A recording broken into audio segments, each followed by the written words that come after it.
কোনো মা নয়, জগৎ জননী মা দুর্গা। মাকে ছাড়া ভগবানের লীলা সম্পূর্ণ অসম্ভব। সেই মার কাছে গেছে, ও মা, সবে উত্তর পেলাম। বলে, নারদ কি পেয়েছ?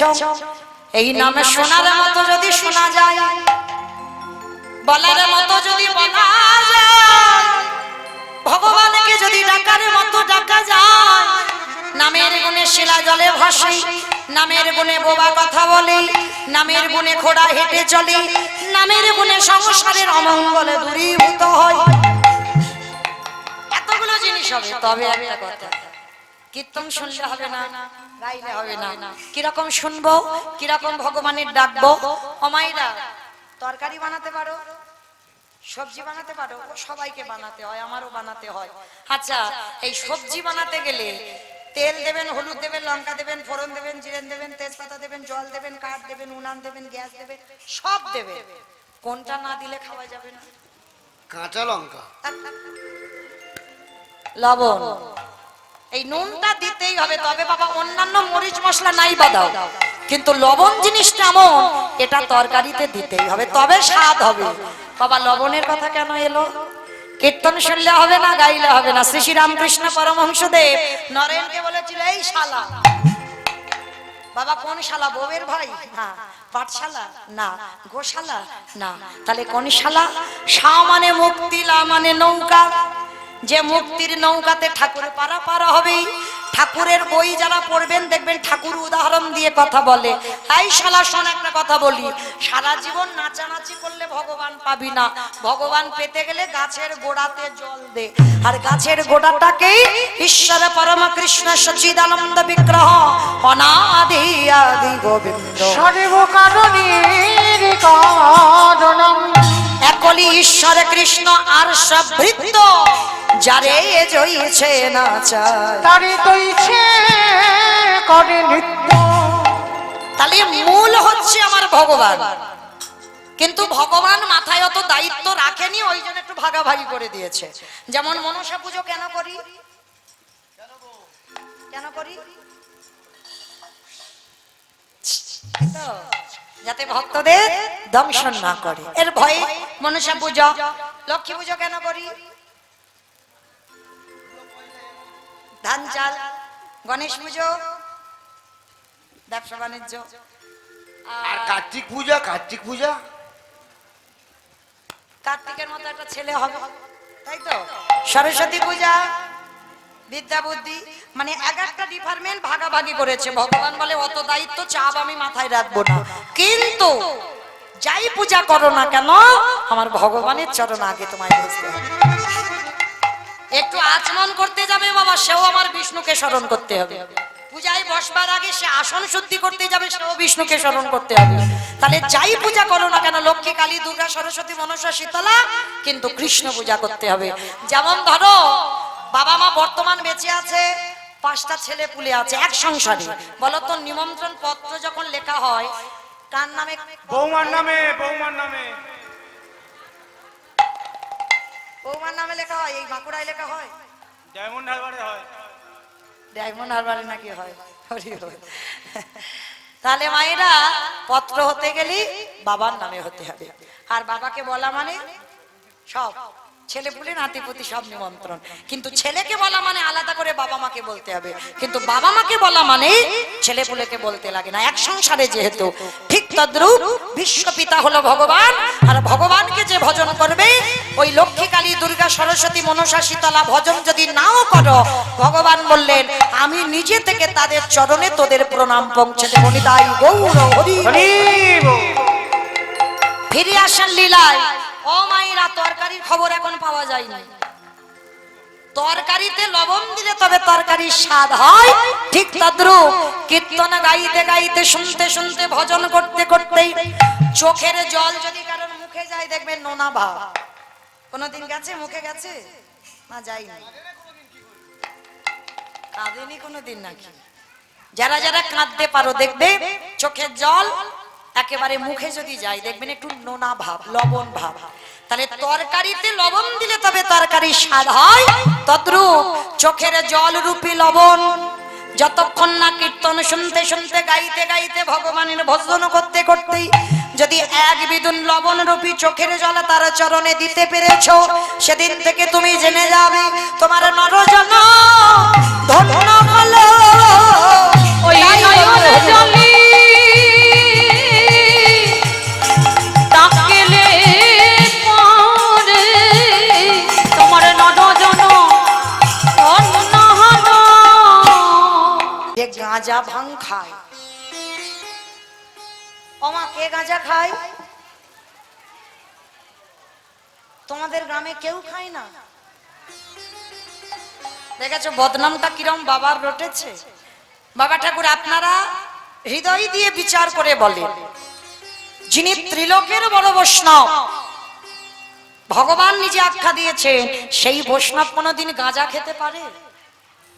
বৈষ্ণবদের তো নেশা বর্জন করতে হবে, বৈষ্ণবদের কোনো নেশা চলবে না। তাহলে বাবা ত্রিলোকের বৈষ্ণব হয়ে তিনি গাঁজা খায়? এইটা রটেছে। তাহলে আপনারা গাঁজা কলকে দেন কেন? বাবা বলছে আমি তো বৈষ্ণব, আমি আমার ওই ভূত পেতনি নন্দী ভিঙ্গি খাবে বলে ওদের জন্য, আমি কোনোদিন গাঁজা ভাং খাই না। বেশ, তো আজকে দেবর্ষি নারদ যেই না শুনেছে শিব ঠাকুরের কাছে গেলেই উত্তরটা পেয়ে যাব। তাই এবার দেবর্ষি নারদ কি করেছে, বিনাটা করে নিয়ে ব্রহ্মা আর দেবর্ষি নারদ বাপ বেটা দুজনে মিলে গেল কোথায় না, শিব ঠাকুরের বাড়ি কোথায়? কৈলাস। বাহ, আমি গাইবো কি, আমার থেকে তো বেশি জানি। ভালো, বেশ। একটা কথা বলি মা, চরণ ধরে আপনাদের কাছে একটু নিবেদন, আমি আপনাদের জন্য কীর্তনের শেষে দাঁড়াবো, কিন্তু কীর্তন চলাকালীন বারে বারে কেউ হরিবাসরে আসবেন না, এইটুকু আপনাদের চরণে আমার নিবেদন। আমার জন্য নয় বাবা, সবার জন্য বলছি, কারণ একজন হয়তো কীর্তন শুনছে আর একজনের ব্যাঘাত হবে, তাতে আমাদের নাম অপরাধ হয়ে যাবে। তার জন্য কীর্তনের শেষে আমি দাঁড়াবো আপনাদের কাছে, তখন আপনারা আমার ভিক্ষার ঝোলাতে কিছু দান দেবেন, আপনাদের দান আমি সাদরে গ্রহণ করব, কিন্তু কীর্তন চলাকালীন কেউ হরিবাসরে আসবেন না। আমি বললাম বলে কেউ যেন আমাকে খারাপ ভাববেন না, কেমন? নিতাই গৌর প্রেমানন্দে হরি বল, হরি বল। এইবার দেবর্ষি নারদ আর ব্রহ্মা বাপ বেটা দুজনে মিলে গেছে একেবারে কৈলাস। আর কৈলাসে গিয়ে দেখছে বাবা, সেখানে বাবাকে দেখা যাচ্ছে না। নন্দী বলো, ভেঙ্গি হ্যাঁ রে, বাবা কোথায় গেল? সঙ্গে সঙ্গে ধ্যানে বসেছে, ধ্যানে বসে দেখছে বাবা তো ওই শ্মশানে, সব থেকে বাবার শ্মশান প্রিয়, কৈলাস থেকে শ্মশান প্রিয়। এইবার শ্মশানে ধ্যানে দেখছে বাবা কি করছে জানো? আমায়রা বাবার বাহনটা কি বলতো? ইঁদুর। ইঁদুর মানে বৃষ। তো ধ্যানাযোগে দেখতে পাচ্ছে বাবা কি করছে জানো? ব্রহ্মা নারদ দেখছে বাবা ঘুরে বেড়ায় ষাঁড়ের পিঠে, চড়ে বেড়ায় ষাঁড়ের পিঠে, আমারে বাবা বুড়ো শিব গো, বাবা বুড়ো শিব, আমারে বাবা বুড়ো শিব গো, বাবা বুড়ো শিব। উলুধ্বনি বেড়াই ষাঁড়ের পিঠে, বাবা ঘুরে বেড়াই ষাঁড়ের পিঠে, আমার বাবা বুড়ো শিব গো, শিব গো। ওই মন্দিরের বাবা বুড়ো শিব, শিব গো মন্দিরের বাবা বুড়ো শিব, শিব গো মন্দিরের বাবা বুড়ো শিব।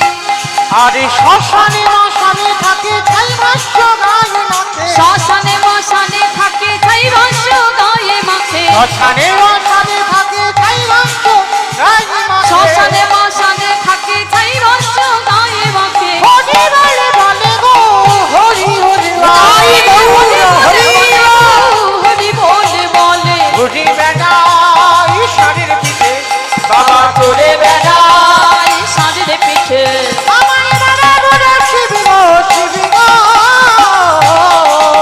ওই মন্দিরের বাবা বুড়ো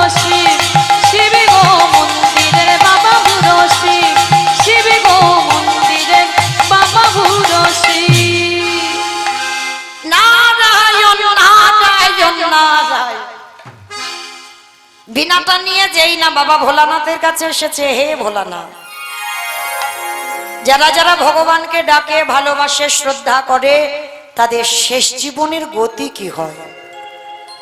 বাবা ভোলানাথ হেসে উঠল, নারদ, এ প্রশ্নের উত্তর তো আমার জানা নাই। হাই ভগবান, আমি জানি না, আমার বাবা ব্রহ্মা জানে না, তুমি শিব জানো না, তাহলে জানে কে? বলে একজন জানলে জানতে পারে, যে নামের নাম, যার নাম আপনারা শুনছেন আর আমি গাইছি। বলে চলো তার কাছে যাই। এইবার ব্রহ্মা, বাবা ভোলানাথ আর দেবর্ষি নারদ তিনজনে মিলে গেছে একেবারে বৈকুণ্ঠপতি নারায়ণের কাছে। প্রভু, প্রভু, এই যে এদিকে এসো। কি ব্যাপার নারদ, বদন মলিন, কিছু হয়েছে? না ঠাকুর, কিছু হয়নি, তবে একটা সমস্যায় পড়েছে। সমস্যা? কি সমস্যা? বলে প্রভু, মর্তধামের এক মা জানতে চেয়েছে, যারা যারা ভগবানকে সেবা পূজা করে, ভক্তি করে, শ্রদ্ধা করে, কৃষ্ণ ছাড়া যারা কিছু জানে না, তোমাকে ছাড়া কিছু জানে না, যা কিছু কাজ করে তোমাকে বলে তবে করে, ঠাকুর সেই সব ভক্তদের শেষ জীবনের দুর্দশাটা কি হয়? ভগবান এসে বলছেন, আরো এ প্রশ্নের উত্তর তো আমার জানা নাই। হাই ভগবান, তোমার নাম জগতের জীব গাইছে আর তুমি জানো না, তাহলে জানে কে?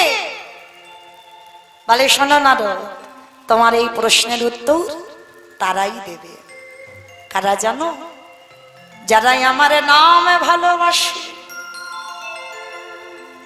যারাই আমার নামে বদনে উচ্চারণ করে, যারা আমার নামে বদনে উচ্চারণ করে, একেবারে নয়নের জলে, একেবারে নয়নে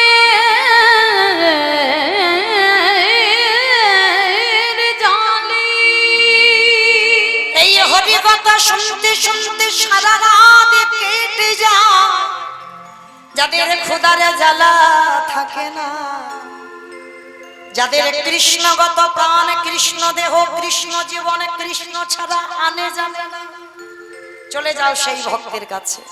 নারদ বলছে, ঠাকুর তোমার মাথাটাই গেছে, তুমি যে ভক্তের কথা বলছো ও লাখ লাখ কোটি কোটি পাওয়া যায়। কি বাবা, আপনারা ভক্ত নন? আমরা ভক্ত নই?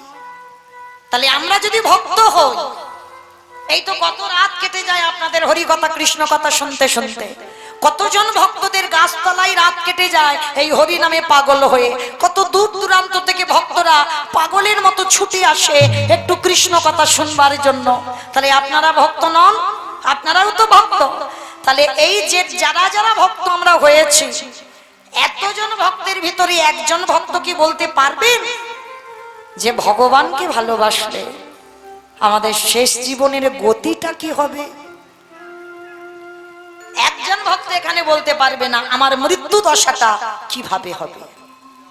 আজকে দেবর্ষি নারদ বলছে, প্রভু তুমি নির্দিষ্ট করে বলো আমরা কোথায় গেলে উত্তর পাবো। বলে শোনো, অনেকদিন আমার যাওয়া হয়নি। ঠাকুর কোথায়? বলে কেন? ভক্তের বাড়িতে। ভক্তের বাড়ি? কোথায় ভক্তের বাড়ি? বলে কেন? মর্তের মাটিতে। তা নারদ মুনি হেসে বলছে, ঠাকুর মর্তে আমার ভক্ত? হ্যাঁ, ওরা তো খেতে যায়, ঘুমাতে যায়, টিভি দেখতে যায়, আর এখন মোবাইল। ওরা আবার ভক্ত তোমার? বলে নারদ, ওরা মোবাইল দেখুক আর সিনেমা দেখুক আর সিরিয়াল দেখুক আর সংসারে মন থাকুক, ওদের মধ্যে এমন এমন ভক্ত আছে যাদের চরিত্র শ্রবণ করলে তোমার হৃদয়টা দুলে উঠবে। চলো আজকে আমি সেই রকম একটা ভক্তের বাড়িতে তোমায় নিয়ে যাব। ঠাকুর তাহলে চলো আমরা কোথায় যাচ্ছি শোনো। মথুরা জেলার অন্তর্গতে অবন্তী নগর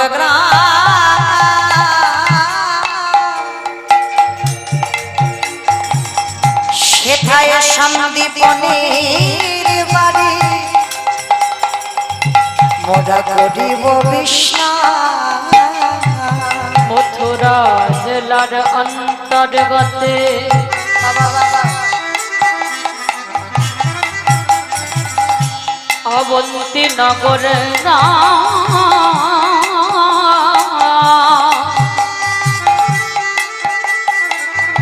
সেথা সন্দীপনের বাড়ি করিব বিশ্রাম। ওগো যাব আমরা ভক্তের ঘরে, ওগো যাব আমরা সেই ভক্তের ঘরে। ওগো বিশ্রাম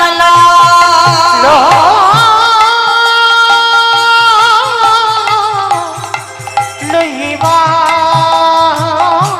যে তরে যাব আমরা সেই ভক্তের ঘরে। মথুরা জেলার অন্তর্গত অবন্তী নগর গ্রাম। এই অবন্তী নগর গ্রামে ভগবানের গুরুদেব বাস করতেন, যার নাম হলো সন্দীপন মুনি। এই সন্দীপন মুনি মাইরা এইবার একটু শুনবেন, যেমন তেমন ভক্ত নন। এই যে আপনারাও ভক্ত, আমরাও ভক্ত, এখানে যারা যারা আছি আমরা ভক্ত। তবে বাবা ভক্তের ভাগ আছে। অনেক অনেক ভক্তরা বাবা দেখবেন সকালবেলা আমরা উঠলাম, সংসারী মাতো বাসি পোশাকটা ছেড়ে দিই, সংসারের কাজে মেতে গেলাম।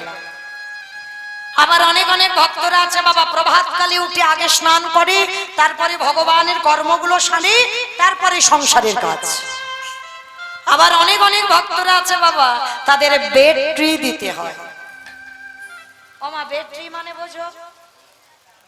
হ্যাঁ বাহ, বিছানায় চা মানে চোখটা খুলবে, সে ব্রাশ করা তো দূরের কথা, আগে চা খাবে, তারপরে তার ঘুমের নেশা কাটবে। এরাও যে ভক্ত নয় তা নয়, ভক্ত মানে অনেক ভাগ আছে। আর আজকের এই লীলায় সন্দীপনী মনি একেবারে উল্টো ধরনের ভক্ত। তার হৃদয়ে একটা সংকল্প ছিল। কি সংকল্প? না প্রতিনিয়ত আগে আমি অতিথির সেবা দেব, তারপরে আমি ভগবানের সেবা দেব, তারপরে আমি নিজে প্রসাদ পাব। প্রতিদিন সন্দীপনী মনে যায় ব্রহ্ম মুহূর্তে স্নানে। ব্রহ্ম মুহূর্ত কাকে বলে? সূর্য উদয়ে 1 ঘন্টা 36 মিনিট আগে। এই ব্রহ্ম মুহূর্তে প্রতিদিন সন্দীপনী মনি যাই যমুনায় স্নানে। আরে যমুনায় স্নান করে ভিজে কাপড়ে দরজার ধারে বসে বসে কাঁদে আর বলে, দয়াময় আমার দুয়ারে তুমি একটা অতিথি পাঠাও। আগে অতিথির সেবা দেব, তারপরে আমি তোমায় সেবা দেব, তারপরে আমি নিজে প্রসাদ পাবো। আচ্ছা মায়েদের একটা কথা বলি, বলেন তো আগে অতিথি সেবা না আগে ভগবানের সেবা? অতিথি সেবা জানি সবাই, মানি কজন? এখানে সবাই জানি বাবা আগে অতিথি আপ্যায়ন করতে হবে, তারপরে ভগবান সেবা। তুমি ভগবান সেবা যদি বাদও দাও তাতে অসুবিধা নাই, কিন্তু আগে অতিথি সেবা। কেন জানো? কিন্তু আমাদের মতো মায়েরা বাবা আমরা অনেকেই বুঝি না। দেখবেন হয়তো দুপুরবেলা তুমি খেতে বসেছো, বাড়ির সমস্ত লোকেদের খাওয়া হয়ে গেছে, শুধু তোমার একমাত্র খাওয়া হয়নি, একটু অন্ন ব্যঞ্জন পড়ে আছে, মানে তরি তরকারি ভাত পড়ে আছে তোমার মতো। আর সেই সময় যদি কোনো ভিক্ষুক এসে বলে, মা দুটো খেতে দিবি, কি মায়েরা না খেয়ে তাকে দেবেন খেতে? তবে হয়তো আপনাদের বাঁকুড়া জেলাতে হয়, আমার এলাকায় আমার নিজে চোখে দেখা, মুখের উপরে বলে দেয়, আমার হাত জোড়া গো, এখনো তুমি অন্য বাড়িতে যাও, এখন আমি খেতে দিতে পারবো না, সবে খেতে বসবো, তোমার এখন টাইম হলো, অন্য ঘরে যাও, আর পরে আমার বাড়ি থেকে কিছু নিয়ে যেও। একটা কথা চরণ ধরে বলে যায়, বহু বহু জন্মের সাধ্য সাধনা থাকলে তবেই বাবা তোমার খাবার সময় দুপুর বেলা অতিথি আসে। একদিনে যদি তুমি খেতে নাও পাও, একটা দিন হয়তো মুড়ি খেয়ে কাটিয়ে দেবে, কিন্তু তোমার ভাগের অন্ন যেন অতিথি সেবায় লাগে। কারণ বলা তো যায় না কখন কার ঘরে ভগবান কোন রূপে আসে। আমরা চিনতে পারবো বাবা ভগবান কখন আসবে আর কোন বেশি আসবে। আর একটা কথা মনে রাখতে হবে, সব সময় ভগবান যদি কোনোদিন তোমার ঘরে আসে, এমন রূপে আসবে যাকে দেখলে তুমি ঘৃণা বোধ করবে। কঙ্কাল সার দেহ ময়লা বসন পরিধান করে তোমার দুবারে আসবে। আর মনে রেখো, দুয়ার থেকে কেউ যেন কোনোদিন বৈমুখ হয়ে না যায়। দুবার থেকে যদি একজন বৈষ্ণব একজন ভক্ত যদি বৈমুখ হয়ে যায়, শত শত জন্মের পূর্ণের ফল সে সঙ্গে করে নিয়ে যায়। তাই চরণ ধরে বলে রাখলাম, ভগবান নিজেই বলেছেন আমার প্রতি আমার নাম বড়, নাম হতে আমার ভক্ত বড়, ভক্ত হতে ভক্তের পদধূলা আরো বড়। তো সন্দীপনী মনি আজকে সকালবেলা স্নান করে দরজার ধারে বসে আছে, আর সকালবেলা 3 জন বৈষ্ণব সেবা হয়ে গেছে। আজকের মনটা খুব খুশি। কে গো মায়েরা যে নিজের পেটের ভাত জোগাড় করতে পারে না, কোনো অর্থ কোনো জায়গা জমি সম্পত্তি নেই, ভিক্ষায় গেলে খাওয়া, আর ভিক্ষায় না গেলে খাওয়া হবে। সেই সন্দীপনী মনি দিনহীন পথের ভিখারি কাঙাল 3 জন বৈষ্ণব সেবা দিয়ে আর যা ভিক্ষা করে জোগাড় করেছিল ভগবানের চরণে দিয়েছি। ভগবানের চরণে দিয়ে বলছে, দয়াময় ছোটবেলা থেকে তোমায় ভালোবাসছি, ছোটবেলা থেকে তোমায় ডাকছি, তোমায় ডাকতে ডাকতে আজ আমার যাবার সময় হয়ে গেল। তুমি কি পারো না, তুমি কি পারো না একবার কৃপা করে আমায় দেখা দিতে? ওগো দয়াময়, বলো না, একেবারে দেখা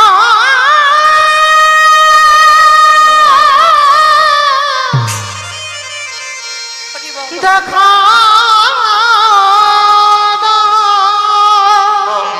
কত কাঁদি তবু শুনতে পাও না। ওগো তুমি নাকি বলো না দয়া কৃপা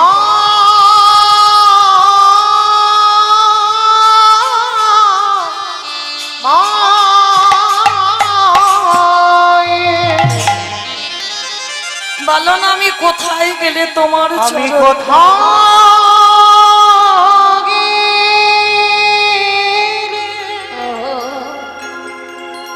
পাও দেখা ও গো দয়াময়, আমি কোথায় গেলে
কোথাগিনি পাবো দেখা ও দয়াময় দেখা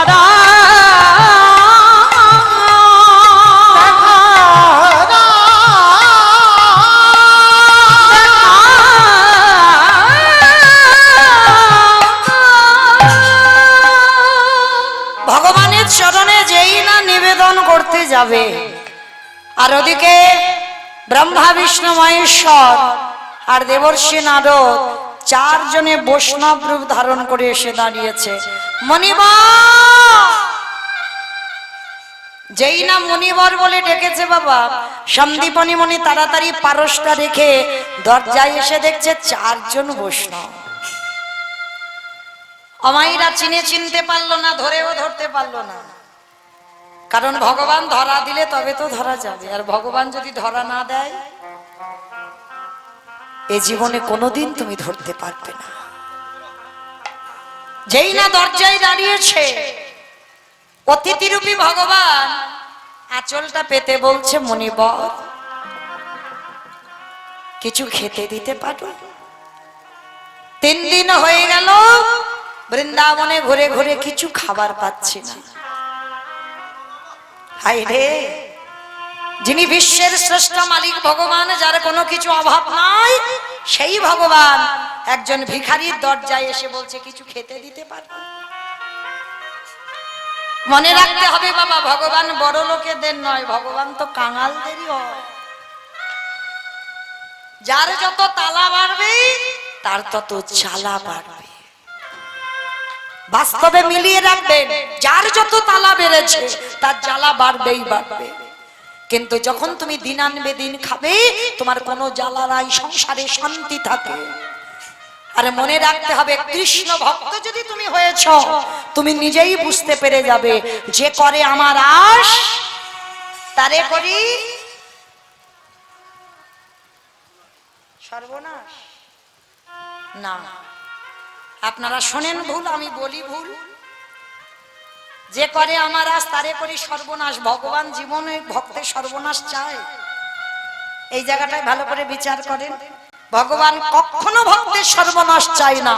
তাহলে আমরা বলছি ভুল আর শুনছিও ভুল। সর্বনাশ না, যে করে আমার আশ তারে করি সর্বনাশ। সব নাশ, সর্বনাশ আলাদা আর সব নাশ আলাদা। সব নাশ মানে তুমি কৃষ্ণ ভক্ত যদি হয়েছ, সবার প্রথমে তোমার আত্মীয় পরিজন বন্ধু বান্ধব তোমার কাছের মানুষকে চিরজনমের মতো কেড়ে নেবে। তাহলেই জানবে কৃষ্ণ তোমার সাথে আছে বলে তোমার এত কষ্ট। আর যার সাথে কৃষ্ণ থাকে না, তার জীবনে কোনো কষ্টই থাকে না। সংসারে যত অভাব অনটন দেখা দেবে, ততই মনে রাখবে কৃষ্ণ আছে বলে তোমার সংসারে এত অভাব। কারণ ভগবান সব সময় চাই আমি কাঙালদের ঠাকুর। দেখেন, ভুরি ভুরি প্রমাণ যে ভগবান কৃষ্ণচন্দ্রের বন্ধু সুদামা বড়লোক হতে পারতো না, হলো না, কাঙাল হয়ে রইল পথের ভিখারি। কৃষ্ণের ইচ্ছা যেদিন হলো তবেই ধনী হলো, বড় লোক হলো। দেখুন, মহাভারতে বিদুর পারত না বড় লোক হতে, দুর্যোধনদের সঙ্গে থাকতে, কিন্তু থাকলো না। রাজ্যের বাইরে পটন কুঠিরে একাকী পরাশরীকে নিয়ে দিন যাপন করলো। দেখেন, ভুরি ভুরি প্রমাণ। জমিদার লালা বাবু, কান্দির জমিদার, মুর্শিদাবাদ জেলার, এই লালা বাবুর অন্নপ্রাশনে নিমন্ত্রণ পত্র ছাপানো হলো, সোনার পত্র। যারা যারা নিমন্ত্রণে খেতে গেল তাদেরকে দেওয়া হয়েছিল সোনার থালা, রূপোর থালা, সোনার বাটিতে খেতে দেওয়া হলো। আজকে সেই জমিদার লালা একটা কথাই চৈতন্য হয়ে গেল, বাবুজি বেলা যে যা, বাসনায় আগুন দেবে না বাবুজি। বাসনা মানে কি? ধোপার মেয়েটা তার বাবাকে ডেকে বলেছিল বাসনায় আগুন দাও। বাসনা মানে কলার যে বাসনা, কলা গাছের যে গায়ে দেখবেন একটা একটা ছাল থাকে না, ওইটাকে বলছে কলার বাসনা। আগেকার দিনে ধোপার মেয়েরা ওই কলার বাসনা পুড়িয়ে ছাই করে সেটার উপরে বাবা জামা কাপড় ভিজিয়ে রাখতো, সাদা ধপধপে হয়ে যেত।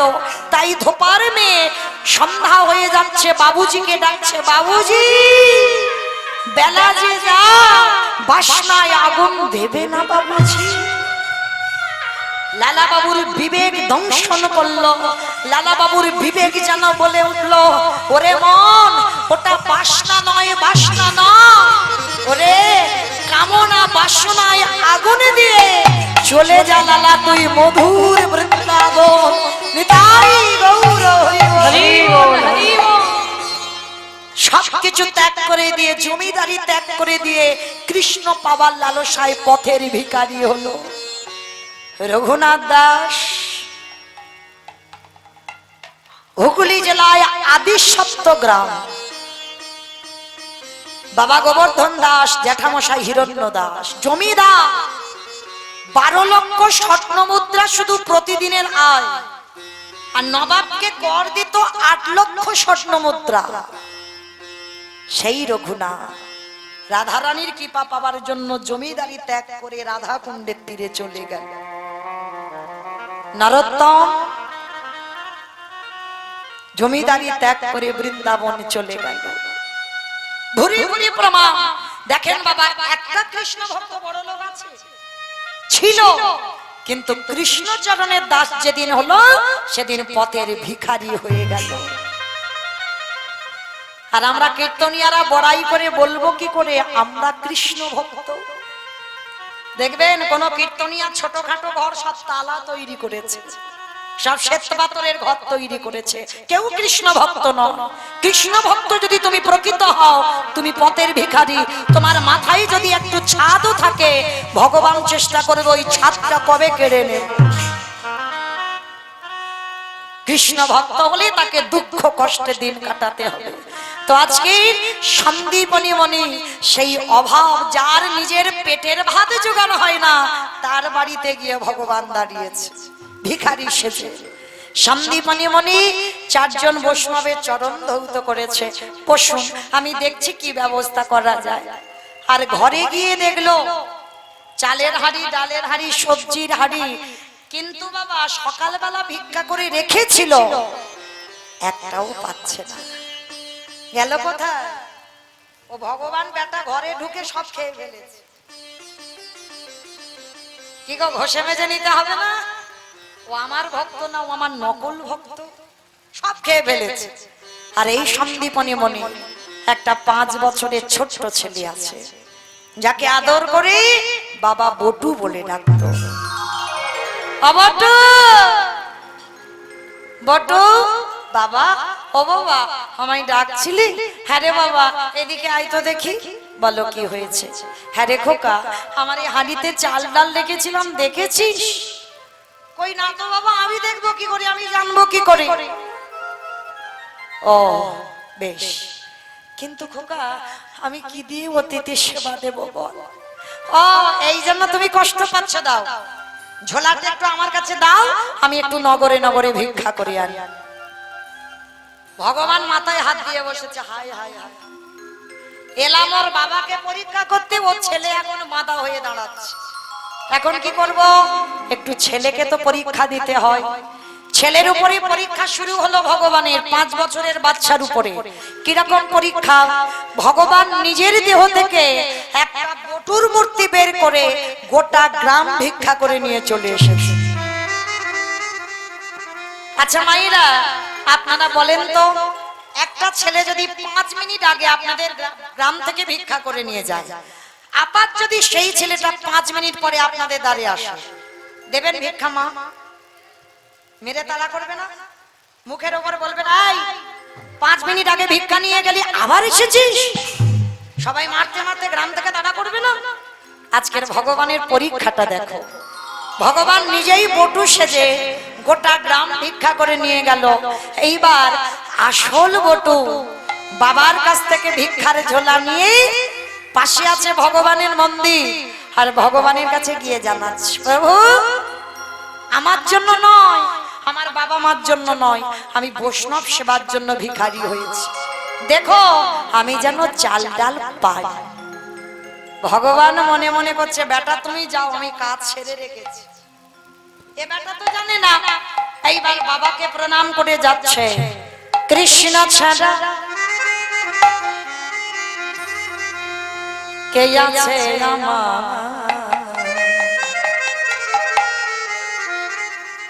বিশ্ব চরাচর মাঝে, বিশ্ব চরাচর মাঝে কৃষ্ণ ছাড়া বলো কে আছে আমার,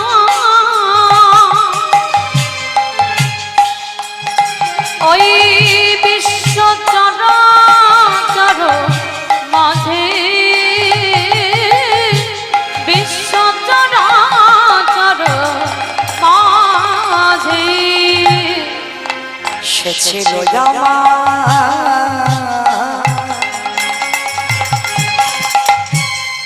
দুঃখ সুখের বন্ধু, সে হলো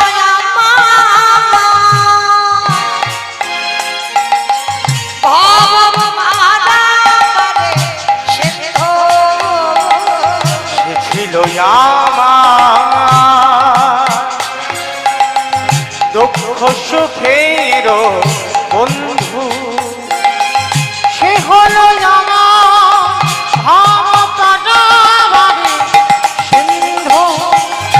তার নাম ভুলিতে কি পারি, ভুলিতে কি পারি, তাদের আমি ভুলিতে কি পারি, ভুলিতে কি তাদের পারি, নাম ভুলিতে কি তাই পারি।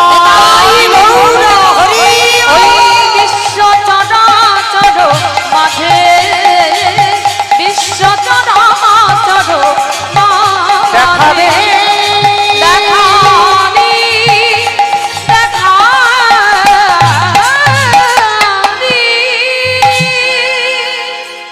যেই না আসল বটু ব্রজমাদের দরজায় যাওয়া, সঙ্গে সঙ্গে প্রত্যেকটা মা বলে বলেন সকালবেলা তোর বাবা ভিক্ষা করে নিয়ে গেল, তুই 5 মিনিট আগে ভিক্ষা করে নিয়ে গেলি, আবার আবার তোর বাবা তোকে পাঠিয়েছে, দাঁড়া দেখাচ্ছি মজা তোকে, দাঁড়া। সবাই বেতের বাড়ি দিয়ে ওই 5 বছরের বটুকে বেত্রাঘাত দূর হয়ে যা, বেরিয়ে যা, দূর। কৃষ্ণ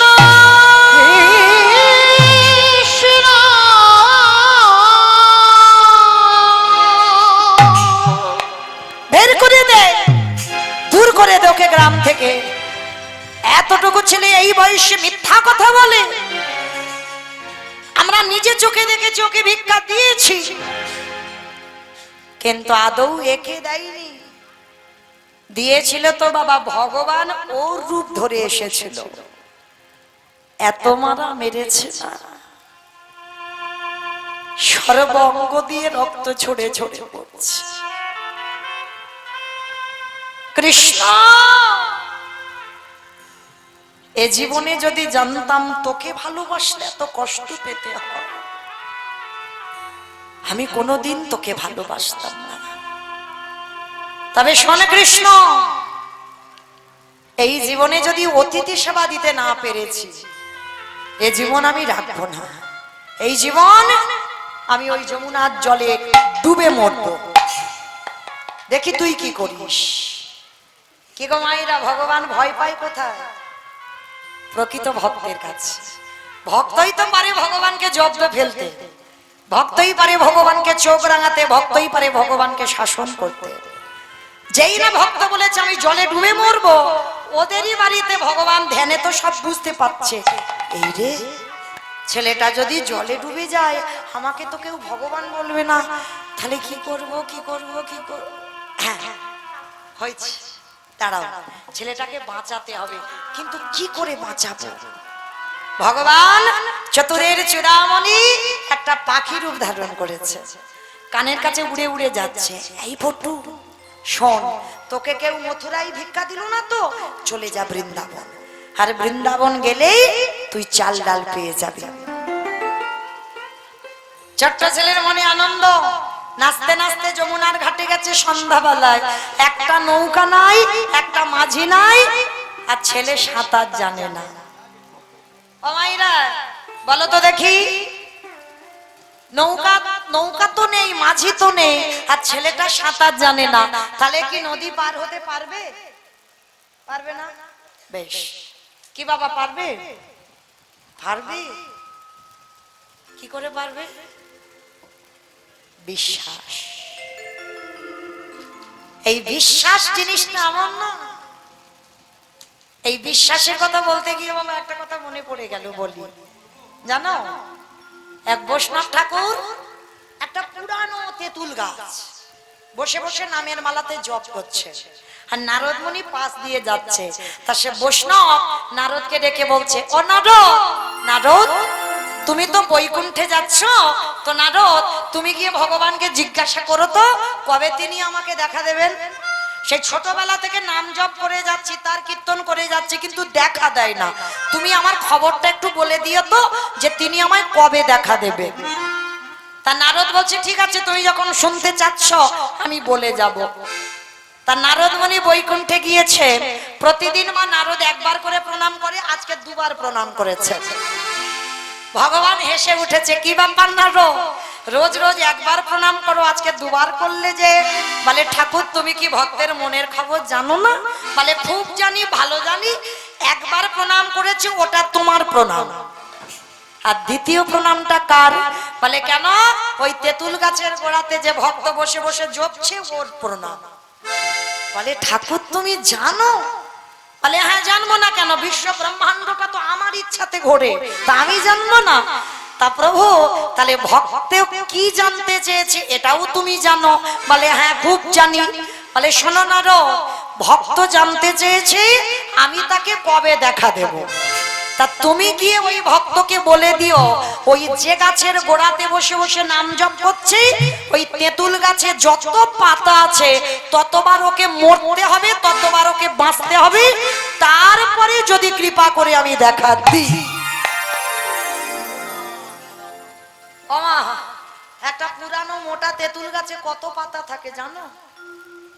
ভগবান মুখ থেকে বলে দিল, যাও ভক্তকে গিয়ে বলে দেবে। তা নারদ মনে মনে ভাবছে, এত বড় কঠিন কথা, আমি ভক্ত তো বসে আছে আশা পথে, আমি বলতে পারবো? তো বলে পিছন দিয়ে যাচ্ছে যাতে ভক্ত দেখতে না পায়। কিন্তু ঠিক লক্ষ্য পড়েছে ভক্তের। আরে ও নারদ, আরে শোনো শোনো শোনো, চলে যাচ্ছ কেন? প্রভু কি বললো? বলে যেতে বললাম যে। মাথাটা নিচু করে, কি বলেছি বলো, তুমি সাহস করে বলো, আমার দুঃখ টুক্ষ নেই, কি বললো?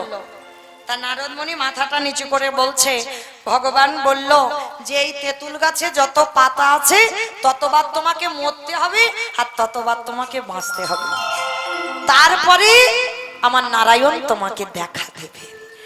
যেই না বলা, সঙ্গে সঙ্গে নামের মালাটা নিয়ে উচ্চ ঈশ্বরে একেবারে বাহু তুলে বলে, হরে কৃষ্ণ হরে কৃষ্ণ কৃষ্ণ কৃষ্ণ হরে হরে, তাই বলে রাম হরে রাম রাম রাম হরে আসলে হরে। নারদ হেসে উঠেছে, বলি এ কি পাগল নাকি? হ্যাঁ, পাগল যদি না হবে, এত বড় কঠিন কথা বললাম, একই রকম পাগলের মতো ধেই ধেই করে নেচে যাচ্ছে দেখো, তাহলে নিশ্চয়ই পাগল। তা যেই না নাচছে, আমার বৈকুণ্ঠপতি নারায়ণ পিছনে এসে শঙ্খ চক্র গদা পদ্মধারী দাঁড়িয়ে। নারদ মুনি পিছনে তাকিয়ে দেখে না ভগবান দাঁড়িয়ে। ঠাকুর তুমি এত বড় মিথ্যাবাদী, এক্ষুনি আমি তোমাকে জিজ্ঞাসা করে এলাম ভক্তকে তুমি কবে দেখা দেবে, বললে তেঁতুল গাছে যত পাতা আছে ওকে মরতে হবে, তাই এক্ষুনি ছুটে এলে কেন? বলে, নারদ এমনি কি ছুটে এলাম, তুমি যখন কথাটা বললে ওর হৃদয়ে বিশ্বাসটা দেখেছো, ওর হৃদয়ে একটাই বিশ্বাস, কোটি কোটি জনম পরে হলেও আমার দেখা দেবে তো। এই বিশ্বাসে কোটি জনম কেন, ওই বিশ্বাসে আমি এখনই ওর কাছে ছুটে চলে এলাম। নিতাই গৌর প্রেমানন্দে। হরি বল, হরি বল। তাহলে যদিও তোমার সৌভাগ্য অর্জন না হয়, কিন্তু তোমার যদি হৃদয়ে তার প্রতি বিশ্বাস থাকে, আমি তারে দেখা পাবো। মৃত্যুর আগের দিন পর্যন্ত হলেও এই বিশ্বাস যদি ধরতে পারো, তাহলে তোমার অচিরে কৃষ্ণ প্রাপ্তি হবে। তাই আমাদের বিশ্বাস থাকিলে তোমার অচিরে কৃষ্ণ প্রাপ্তি হবে। বলি এই প্রতিজ্ঞা করে গেলাম, ওই পদে বিশ্বাস বলি এই প্রতিজ্ঞা করে ওই পদে বিশ্বাস হলে অচিরে কৃষ্ণ প্রাপ্তি হবে। আছে। তাহলে মায়েরা, আমি কোথায় ছিলাম? বাহ, হরি বল। আমার বাবা ঠাকুর ঠিকই বললেন, সেই যে যমুনা নদী পার হবে কিন্তু সাঁতার জানে না, নৌকা নাই, মাঝি নাই, তাহলে যেতে হবে কিসে? বিশ্বাসে। আমার ছোটবেলা থেকে আমায় বাবা বলে রেখেছে, বিপদে পড়লেই কৃষ্ণ নাম স্মরণ করবি, আর স্মরণ করলেই তুই পার হয়ে যাবি। তা কৃষ্ণ মারলে তুই মারবি, আর বাঁচালে তুই বাঁচাবি, আমার ভয় দয় নেই। কি গো, এইটা যে একবার বুঝতে পেরে যায়, এই যে বাবার মায়া, স্ত্রীর মায়া, স্বামীর মায়া, ছেলে পুলেদের মায়া, কেউ কারোর নয় তোমার। এটা জড় জগতের, বাহ্যিক জগতের একটা সম্পর্ক। এরা তোমার আসল বাবা মা নয়। যতবার জন্ম হয়েছে ততবার তোমার বাবা মা হলো, তাহলে আসল পিতাকে, তাকেই যে চিনতে পেরে যায়, তার কৃষ্ণ প্রাপ্তি হয়ে যায়নি। তাই গৌর হরি বল। হরি বল, হরি বল। তাহলে প্রত্যেকের আসল পিতাকে সন্ধান করতে হবে, সে কে, এটা যে জানতে পারবে। তা আজকের 5 বছরের বাচ্চা তো জানে, রাখলে তুই রাখবি, মারলে তুই মারবি, তাহলে আমার চিন্তা কিসের? চল দেখি আমি যাই। গট গট করে নেমে যাচ্ছে জলে, একেবারে গলা পর্যন্ত নেমে গেছে, আর একটু পা দিলেই ছেলেটা ডুবে যাবে। সাঁতার জানে না, চোখ দুটো বন্ধ করে দিয়েছে, গলা পর্যন্ত জল হয়ে গেছে।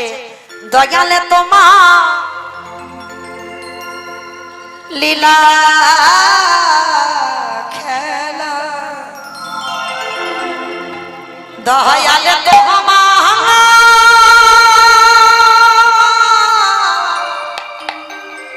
লীলা খেলা, হুকু বোঝা বড়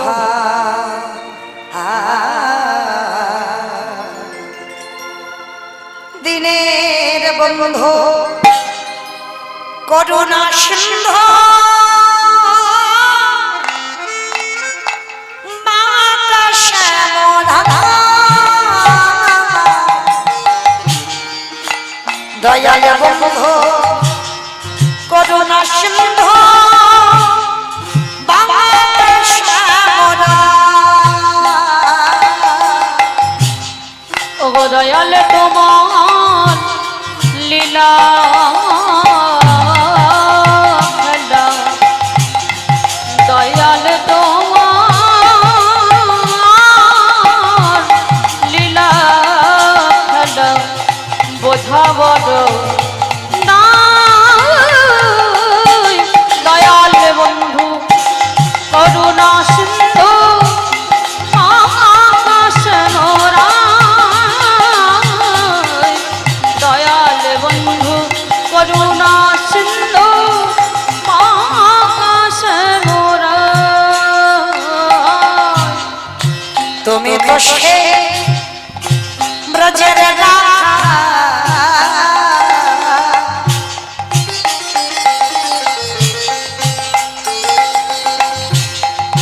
নদিয়ার মা,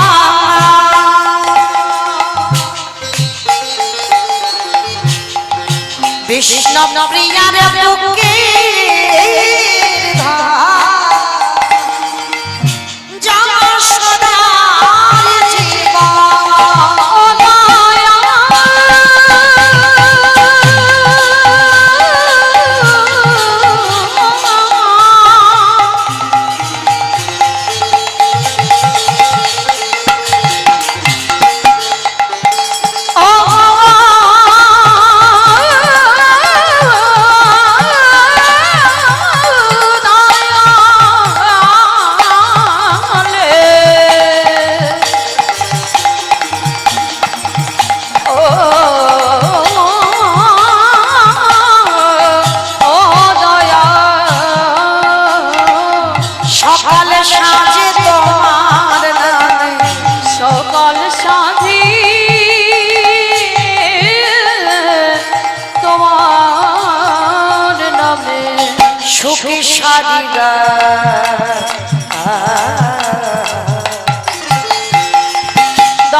বন্ধু করুণা সিন্ধু বাতাসে ভরায় দয়াল বন্ধু করুণা সিন্ধু বাতাসে ও ভরায়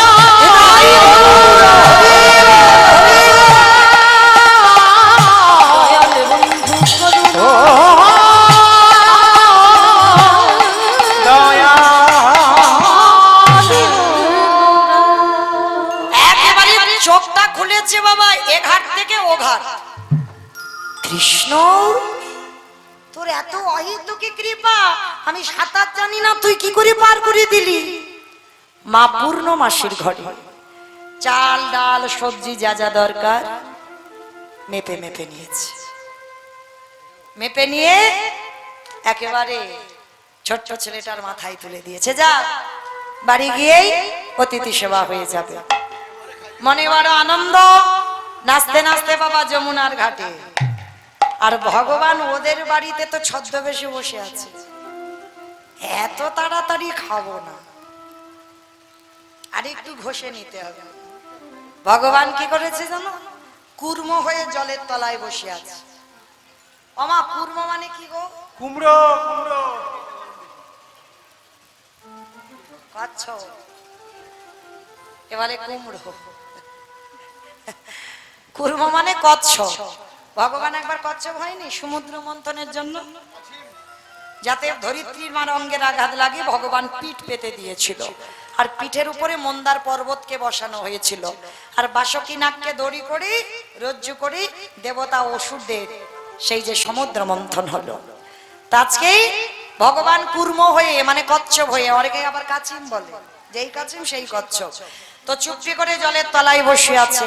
আর বটু তো জানে না, অতিথি সেবার আনন্দে নাচতে নাচতে নাচতে নাচতে পর তো পর বাবা পাটা পড়েছে কচ্ছপের পিঠে।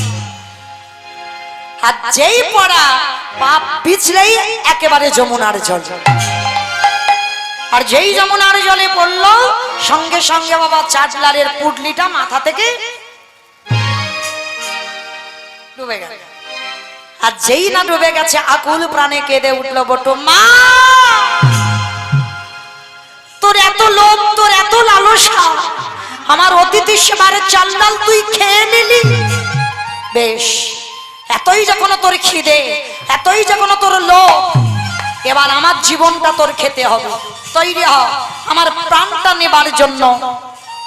ছেলেটা মরবে বলে সিদ্ধান্ত নিয়েছে। ভগবান ওদের বাড়িতে বসে মাথায় হাত, হায় হায় হায়, ছেলেটা যদি মরে যায় আমাকে তো কেউ সকাল থেকে ভগবান বলবে না। এখন কি করব? ছেলেটাকে তো বাঁচাতে হবে, মানে একটু যদি টাইম এদিক ওদিক হয়ে যায় ছেলেটার জলে ডুবে যাবে। কি করা যায়, কি করা যায়, কি করা যায়? হয়েছে, তার তো চিন্তার অভাব নাই।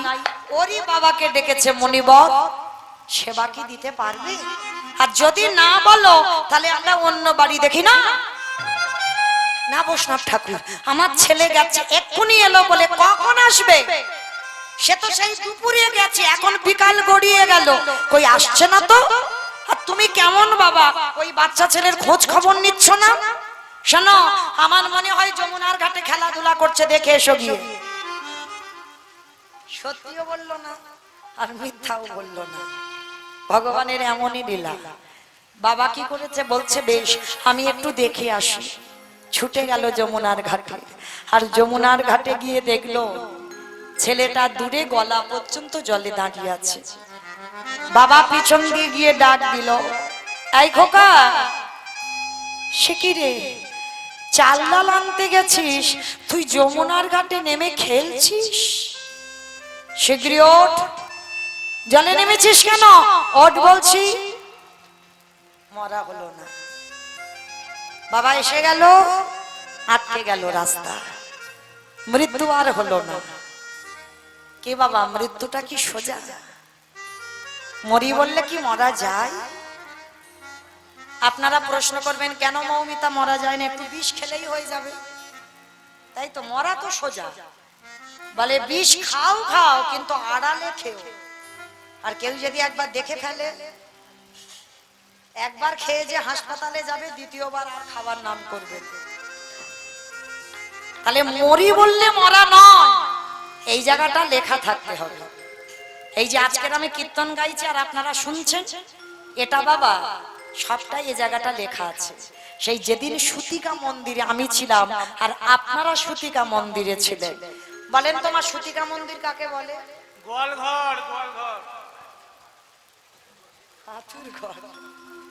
দেখেছো বাবা, আজকালকার ছেলে এরা জানবে কি করে? এরা কি হাতুর সম্পর্কে অভিজ্ঞতা আছে? সব তো হাসপাতাল আর নার্সিং হোম, ওইখানে তো এক সপ্তাহ কেটে গেল, ওই জন্য বলছে রান্নাঘর। তাহলে আতুর ঘরকে বলে সুতিকা মন্দির। আর সুতিকা মন্দিরে যে যার মায়ের কোলে যেদিন বসেছিলাম, বিধাতা নিয়তিকে পাঠিয়ে এই জায়গাটা লিখে দিয়েছে বাবা, কার জীবনে কি ঘটবে। এবার কর্ম তোমার একটু ওলট পালট করবে, কিন্তু লেখা যা হবার হয়ে গেছে এই কপালে। আজকের মরি বললে তো মরা হবে না, ওই জন্য শাস্ত্রকারেরা বলছেন বাবা, কেউ খেয়ে মরে, কেউ খাইয়ে মরে, কেউ নিয়ে মরে, কেউ দিয়ে মরে, কেউ শুনে মরে, কেউ বলে মরে, কেউ দেখে মরে, কেউ ভালোবেসে মরে। এই যা যা কথাগুলো বলছি, একটা কথা বাবা গ্রন্থের ওপারে নেই, সব কটা গ্রন্থের ভিতরে আছে। কারণ যদি জানা থাকে উত্তর দেবেন। কেমন বলেন তো? খেয়ে মরেছিল কে? খেয়ে মরেছিল কে? পারবে না? বকাসুর। বকাসুর খেয়ে মরেনি, কৃষ্ণকে এমন করে গিলে খেতে গেল, বকাসুর হরিবোল হয়ে গেল। তাহলে খেয়ে মরণ হলো বকাসুরের। পরেরটা সবাই বলতে পারবে, একটু ভাবতে হবে। খাইয়ে মরেছিল কে? ও তো না। বেশ, স্তনে বিষ মাখালো আর কৃষ্ণকে এমন করে খাওয়াতে গেল, পুতনা হরিবোল হয়ে গেল। তাহলে খাইয়ে মরণ হলো। খেয়ে মরল বকাসুর, খাইয়ে মরল পুতনা। নিয়ে মরেছিল কে? আমি অপশন দেব, আপনারা খুঁজে বের করবেন। রামায়ণ। নিয়ে মরেছিল, একটু ভাবো পেরে যাবে। রাবণ। বাহ, রাবণ কি নিয়েছিল? সীতা। আর সীতা নিল বলে 1 লক্ষ ছেলে আর 1.25 লক্ষ নাতি, বংশে বাতি দেবার মতো কেউ ছিল না। তাহলে নিয়ে মরণ হলো। খেয়ে মরল, খাইয়ে মরল, নিয়ে মরল। দিয়ে মরেছিল কে? অপশন মহাভারত। কে? না, বলি রাজা দিয়ে মরেনি তো, সুতলে গেল। কর্ণ। বাহ, দিয়ে মরেছিল কর্ণ। কি দিল? কবচ কুণ্ডল। আর কবচ কুণ্ডল দিল বলেই তো কুরুক্ষেত্রের মাঠে বধ হলো। আর কবচ কুণ্ডল যদি থাকতো তাহলে কর্ণকে কেউ মারতে পারতো না। তাহলে খেয়ে মরলো, খাইয়ে মরলো, নিয়ে মরলো, দিয়ে মরলো। শুনে মরেছিল কে? অপশন মহাভারত।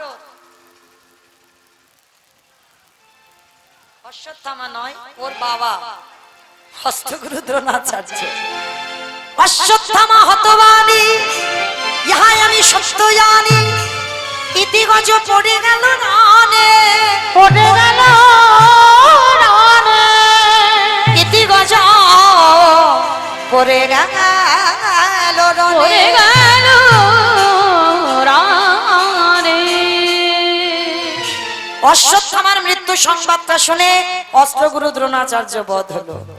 তাহলে খেয়ে মরলো, খাইয়ে মরলো, নিয়ে মরলো, দিয়ে মরলো, শুনে মরলো। বলে মরেছিল কে? দক্ষ রাজার 7টা মেয়ে ছিল, 7টার ভিতরে একটা মেয়ে ছিল সতী। দক্ষ যজ্ঞ হয়েছিল, সব জামাইকে বলেছিল, কিন্তু আমার বাবা শিবকে বলেনি। তখন সতী বলেছিল, পিতা তুমি সবাইকে বললে, আমার পাগল স্বামীকে কেন বললে না? বলে, মা ওকে যদি বলি ও তো ভূত প্রেত নিয়ে আসবে আর আমার যজ্ঞটা লন্ডভন্ড হয়ে যাবে, তাই তো স্বামীকে কোনো কাজে বলা যাবে না। সতী বলেছিল, পিতা আমি সতী, প্রতিনিন্দা যখন কানে শুনলাম, এই মুহূর্তে আমি আমার দেহ ত্যাগ করব। সতী দেহ ত্যাগ করলো বলেই মৃত্যু হয়ে গেল। আর তাহলে বাবা খেয়ে মরলো, খাইয়ে মরলো, নিয়ে মরলো, দিয়ে মরলো, শুনে মরলো, বলে মরলো। দেখে মরেছিল কে? সত্য যুগে হিরণ্যকশিপু। প্রহ্লাদকে বলেছিল, প্রহ্লাদ তোর হরি কোথায় থাকে? বলে, কেন বাবা? যেদিকে তাকাবো সেদিকে আমার হরি। এই ফটিক স্তম্ভে তোর হরি আছে? বলে, আছে। যেই আঘাত করলো ফটিক স্তম্ভ থেকে ভগবান, দেহটা মানুষ আর মুখটা পশু, কোন ঠাকুর গণেশ ঠাকুর। নাকি গণেশ বলেছেও খারাপ নয়, গণেশের দেহটা মানুষ মুখটা পশু, ওই জন্য বলেছে। কিন্তু আমি যেটা বলছি বাবা, গ্রন্থে আছে নৃসিংহদেব, নরসিংহ মূর্তি, আর এই নরসিংহ মূর্তি ধারণ করে হিরণ্যকশিপুরকে বধ করেছিল। কেন এই রূপটা ধরলো কেন? তার একটাই মাত্র কারণ, ব্রহ্মার কাছ থেকে কায়দা করে বর চেয়ে নিয়েছিল। বরটা কি না, এই হিরণ্যকশিপুরকে কোনোদিন কোন নারীতে নয়, পুরুষে নয়, পশুতে মারতে পারবে না। যখন ওই রূপটা ধরেছিল শুধু হিরণ্যকশিপুরকে মারবার জন্য, মানে একজনের জন্য ভগবানের একটা অবতার, দুই ভাইয়ের জন্য দুটো অবতার হলো, হিরণ্যাক্ষের জন্য বরাহ রূপ আর হিরণ্যকশিপুরের জন্য ওই নরসিংহ রূপ। আর এই নরসিংহ রূপ যখন ধরলো তখন হিরণ্যকশিপুর খিলখিল করে হেসে উঠেছিল, শোনো ভগবান, কোনদিন তুমি আমায় মারতে পারবে না, কারণ আমি অমর। বলে কেন অমর? বলে আমাকে কোনদিন নারী নয়, পুরুষ নয়, পশুতে মারতে পারবে না। ভগবান বললেন, ওরে মূর্খ, ওই জন্য তো আমার এই রূপটা ধরা, আমি নারীও নয়, আমি পুরুষও নয়, আমি পশুও নয়। এইবার ওই রূপটা ধরেছিল, এইবার ধরে বাবা রেখেছিল কোথায়? নিজের জানু দেশে। আর যেই জানু দেশে রাখলো, হিরণ্যকশিপুর তবু হেসেছিল, পারবে না মারতে। কেন পারবো না? বলে আমার জলে মরণ হবে না, স্থলে মরণ হবে না, অন্তরিক্ষে মরণ হবে, মারতেই পারবে না। হিরণ্যকশিপুরের কথা শুনে ভগবান বলেছিল, মূর্খ, ওই জন্য তো আমি তোর উরু দেশে বেছে নিয়েছি, আমার উরু দেশে তোকে মারবো। হিরণ্যকশিপুর মৃত্যু শয্যায় পড়ে বলেছিল, তবু মারতে পারবে না। কেন? আমাকে ঘরে মারতে পারবে না, বাইরে মারতে পারবে না। বলে ওরে মূর্খ, ওই জন্য তো আমি মারবো তোর ঘরের চৌকাটির উপরে দাঁড়িয়ে। হিরণ্যকশিপুরকে মেরেছিল ওই হিরণ্যকশিপুরের ঘরের চৌকাটের উপরে দাঁড়িয়ে, ঘরের ভিতর নয়, ঘরের বাইরে নয়। ভগবানের সঙ্গে চালাকি মুখের কথা নয়। হিরণ্যকশিপুর বলেছিল, তবু মারতে পারবে না। বলে কেন? বলে শোনো, আমাকে দিনে মারবে না, রাতে মারবে না, বর দেওয়া আছে। বলে মূর্খ, তোরে মারবো আমি এই গোধূলি বেলা, দিনের শেষ, সন্ধ্যার শুরু, দিন বলবে না, রাতও বলবে না, মানে গোধূলি লগ্নে মেরেছিল। তবু মৃত্যু শয্যায় বলেছিল, আমায় মারতে পারবে না। কেন? বলে শোনো, আমায় মারতে পারবে না কেন জানো? আমি তো মাসে মরবো না, বারেও মরবো না। এইটা তো আমি ঠিক করতে পারবে না, আমার মাসে মৃত্যু হবে না, আর আমার বারেও মৃত্যু হবে না। ভগবান হেসে বলেছিল, মূর্খ, তোর জন্য একটা মাস এক্সট্রা করব, যেটাকে মাস বলবে না আর যেটাকে বারও বলবে না। বলে তো বাবা, কোন মাসকে বলে না? মল মাস, যেটা হচ্ছে পুরুষোত্তম মাস। এই পুরুষোত্তম মাস সৃষ্টি হয়েছিল শুধুমাত্র এই হিরণ্যকশিপুরকে মারবার জন্য। কারণ ওকে বর দেওয়া ছিল, দিনে মারবে না, রাতে মারবে না, মাসে মারবে না, বারে মারবে না। ওই জন্য মল মাস সৃষ্টি করে ওই মল মাসেই হিরণ্যকশিপুরকে মেরেছিল। আর যেই না ওই রূপটা দেখলো, দেখেই বক্ষটা বিদীর্ণ করে প্রাণ নিয়ে নিল। তাহলে দেখে মরণ হলো, তাহলে খেয়ে মরলো, খাইয়ে মরলো, নিয়ে মরলো, দিয়ে মরলো, শুনে মরলো, বলে মরলো, দেখে মরলো। আর একটা বাকি আছে, ভালোবেসে মরেছিল কে? বলো। কিরণমালা। ওমা, তোমরাও এখানে এসেছিল কিরণমালা? তার মানে হাসছে, মানে এখানেও এসেছিল, সিরিয়াল দেখেছে। সেই যে কটকটি, অনেকদিন আগে হয়ে গেল। তো যাই হোক, সেই মায়েরা, আমি কিন্তু বলেছি একটা কথা গ্রন্থের বাইরে যাবে না, এ তো বাইরে চলে যাচ্ছে। ভালোবেসে মরেছিল রামায়ণে রাজা দশরথ। কাকে ভালোবেসেছিল মা? রামকে। রামকে ভালোবেসে মরেছে। কইকেয়ী মাকে, বহুকে ভালোবেসেছিল। হ্যাঁ, এই যে কইকেয়ী মাকে ভালোবেসেছিল। আর এই দশরথের কটা বউ ছিল জানো? রাবণের যেমন 10,000 ছিল, আর দশরথের ছিল 750। আর ভগবান কৃষ্ণচন্দ্রের 16,108 জন। একটা দুটো বউ নয়। আর কলির ছেলে মেয়েরা বললেন আমরা একটা থেকে দুটো করলে দোষ, বলে তাদের ক্ষমতা আছে বাবা, তাই পেরেছে। হ্যাঁ, 750 বউ মানে মুখের কথা নয়। আর তার 750-র ভিতরে একজনকে বেশি ভালোবাসত, যেটা হলো কইকেয়ী মা। আর এমন ভালোবাসতে গেল, আর ভালোবাসতে গিয়ে কি হলো, দুটো কায়দা করে বর চাইলো। প্রথমবারই ভরত হবে রাজা, আর দ্বিতীয়বারে রামে যাবে 14 বছর বনবাস। যখন রাম বনবাসী হলো, দশরথ কেঁদে কেঁদে অন্ধ হয়ে বিছানা সজ্জা হলো। কিন্তু মরার আগে অন্ধ দশরথ কেঁদে বলে গেল, ওরে কলির জ্ঞানম্ভজি, তোদের পায়ে পড়ে বলি, তোদের হাতে ধরে বলি, হাতে ধরে বলি, তোরা যেন কেউ কোনোদিন আমার মতো বউকে ভালোবাসিস না। ও বাবা, আমিও সাবধান করে যাচ্ছি, খবরদার। সবকিছু বলো, জীবনে কোনো কোনো গোপন কথা আছে, সবকিছু বলে দিও না। কেন জানো, নারী জাতি তো এক থালা ভাত হজম হবে পেটে, কিন্তু একটা কথা হজম হবে। ও কোনো না কোনো দিন বাবা পেটের ভিতর থেকে উদ্গার হবে, 20 বছর হোক 50 বছর পর হোক, ও বেরোবেই বেরোবে। কেমন? হ্যাঁ, অভিশাপ ছিল। যুধিষ্ঠির মহারাজ মাকে অভিশাপ দিয়েছিল, সেই কর্ণ কুমারী বেলার ছেলে ছিল বলে সেই বললি না। তাহলে কুরুক্ষেত্রে যখন কর্ণবধ হলো, বলার দরকার ছিল? তা যখন বলে ফেলেছিল, তখনই আমার যুধিষ্ঠির মহারাজ বলেছিল, মা তোমার পেটে যখন কথাটা সহ্য হলো না, জগতে প্রত্যেকটা নারীকে অভিশাপ দেওয়া রইল, ওদেরও পেটে জীবনে কোনোদিন কথা সহ্য হবে না, হবে না, হবে না। তাই হরি বল, হরি বল। দশরথ বলেছিল, ওরে কলির জীব, আমার মতো বউকে ভালোবাসিস না, আর আমি বউকে ভালোবেসে দেখ আমার কি দুর্গতি হলো। আর তোরাও যদি বউকে ভালোবাসিস, ওরে তোদের দশা আমার মতো হবে। তাই বউর হরি বল।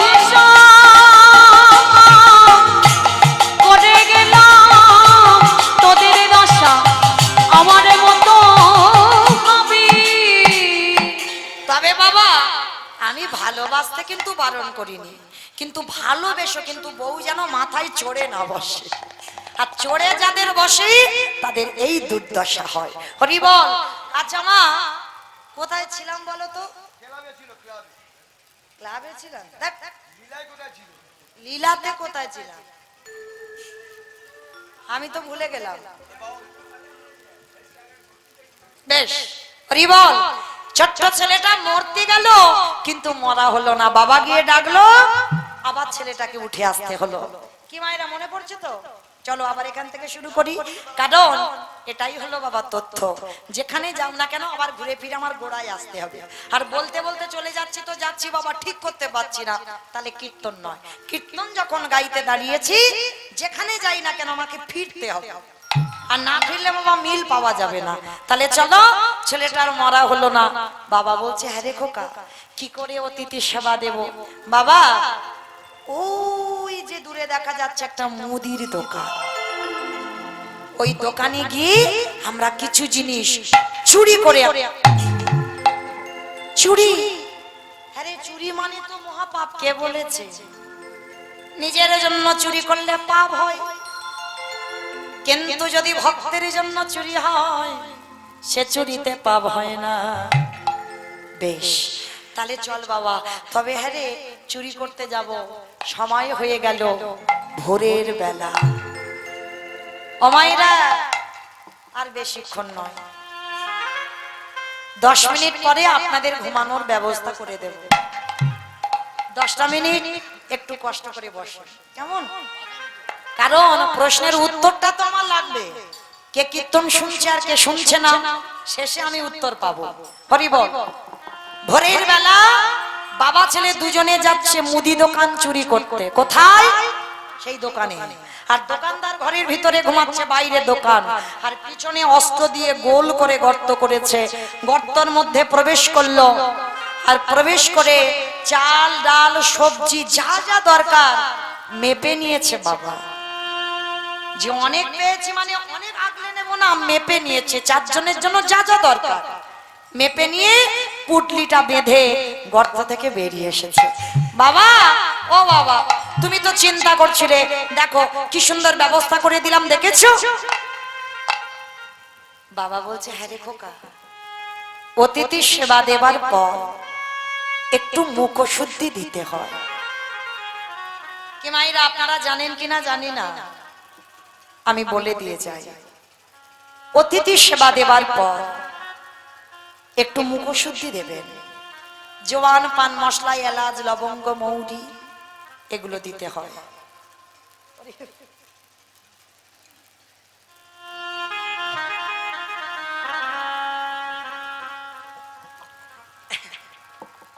এইগুলো দিতে হয়, আর এগুলো না দিলেই সেবার ফল পাওয়া যায় না। তো আজকে ছোট্ট ছেলে যেই না বেরিয়ে এসেছে, বাবা বলছে, হ্যাঁ রে খোকা, সেই যখন বাপ বেটা চোর হলাম, জানা বাবা, একটা তুই হরিতুকি দোকান থেকে নিয়ে আয়। কেন বাবা বলবে, আর কেন ছেলেটা আবার দ্বিতীয়বারে দোকানে যাবে?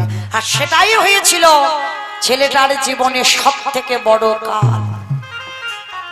যেই না আবার ছেলেটা দোকানে প্রবেশ করলো, দোকানে প্রবেশ করতেই বাবা দেখে না পানের থালাতে একটাই হরিতুকি পড়ে আছে। আর যেই না একটা হরিতুকি পড়ে আছে, সঙ্গে সঙ্গে ওই হরিতুকিতে হাতটা দিয়েছে, আর সঙ্গে সঙ্গে ভগবান দৈববাণী করলো, দোকানদার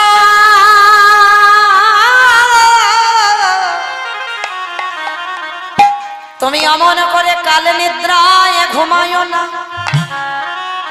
তুমি চেয়ে দেখো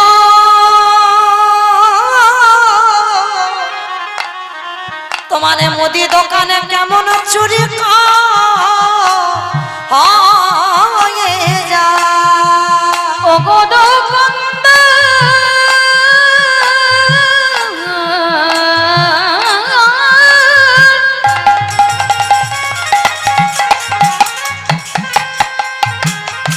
একেবারে চেয়ে দেখো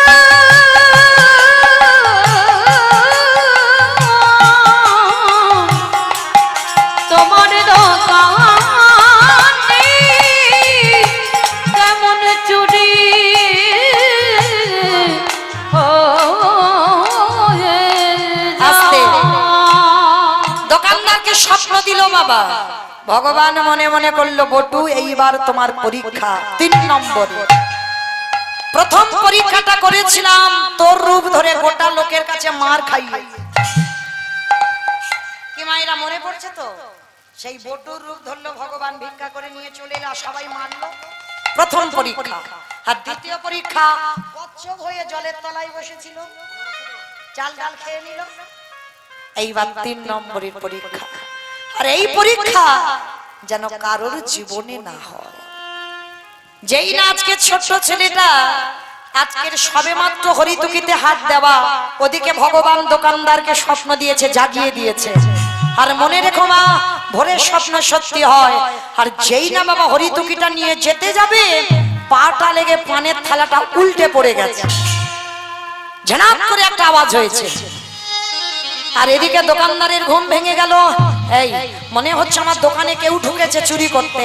আরে চোর চোর চোর চোর চোর বলতে বলতে দোকানদার দোকানে আসছে, আর কান্না প্রাণের ভয় হয়। সবে মাত্র হরিতুকিটা নিয়ে ওই দুটো হাত আর মাথাটা গর্তের বাইরে বের, আর দেহটা ভিতরে পড়ে আছে। দোকানদার এসে ছেলেটার পা দুটোকে চেপে ধরেছে। জীবনে কাল ঘনিয়ে এসেছে, তবু বাবাকে বুঝতে দিল না যে বাবা আমি ধরা পড়ে গেছি।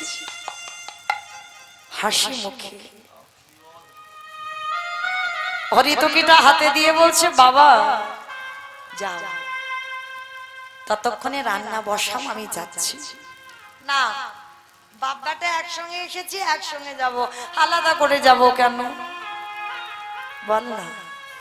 আরে বাবা, তুই তো কোনোদিন এত ঘামিস না, আজকের এত ঘামছিস কেন? কি হয়েছে তো? ছোট্ট ছেলে বলে উঠলো, বাবা কিছু হয়নি, তুমি যাও না একটু।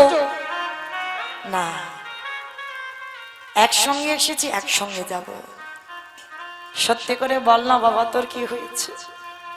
ছোট্ট ছেলেটা থাকতে পারলো না, বলে উঠলো, বাবা আমি কি করে যাব? এরা যেভাবে আমার পা ধরে টানাটানি করছে, যে কোনো মুহূর্তে আমায় দোকানের ভিতরে টেনে নেবে। খোকা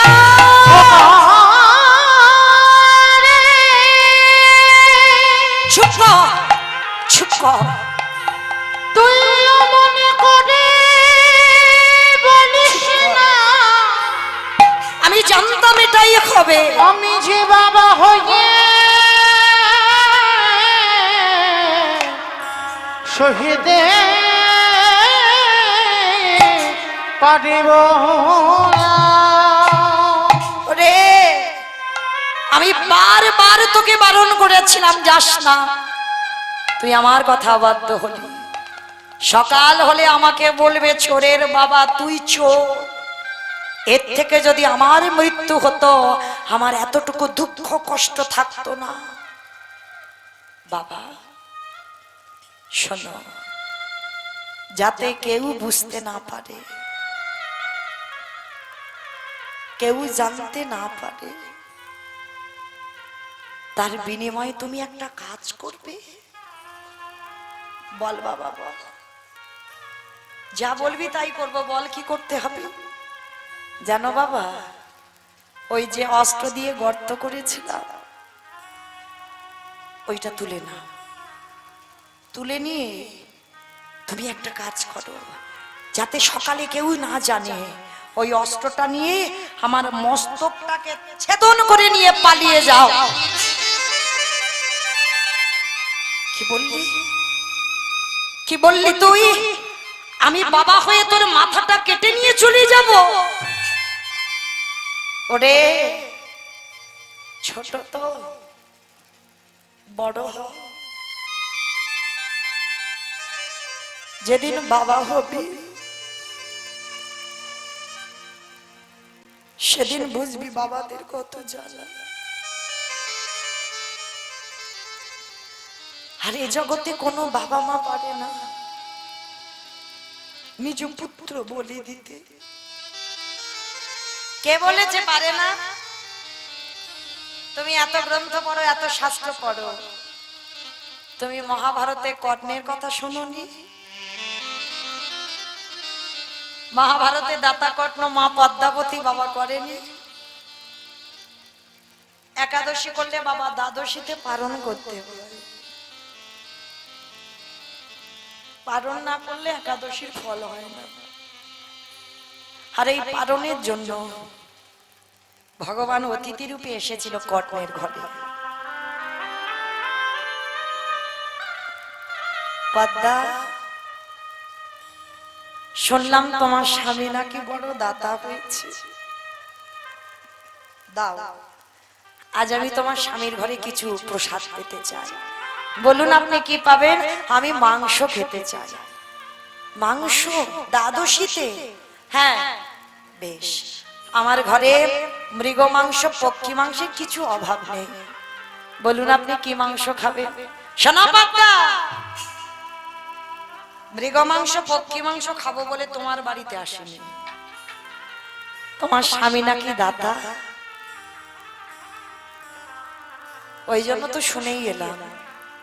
ত্রিসত্য করতে হবে, যে মাংস খেতে চাইবো খাওয়াবে।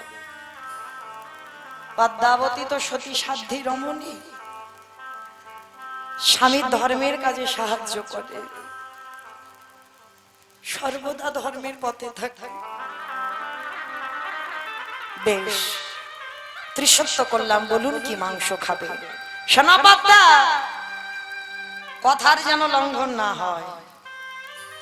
মাংস যদি দিতেই হয়, তোমার একমাত্র পুত্র, তোমার একমাত্র নয়নের মণি বিষকেতু, তার মাথাটা হাড়ি কাটে রাখো, হাড়ি কাটে রেখে অস্ত্র দিয়ে মস্তকটা ছেদন করো, আর ছেদন করে তার দেহটা টুকরো টুকরো করে মাংস করে আমার জন্য সেবায় তৈরি করো। বলো না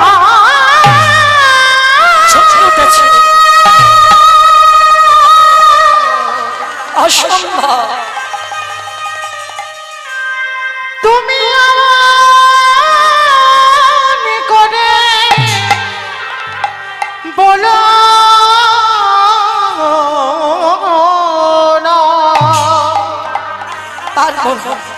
আমি যে শহীদে শহীদে পারিব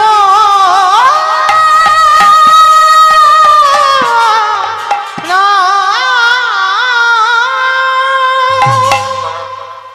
কি করে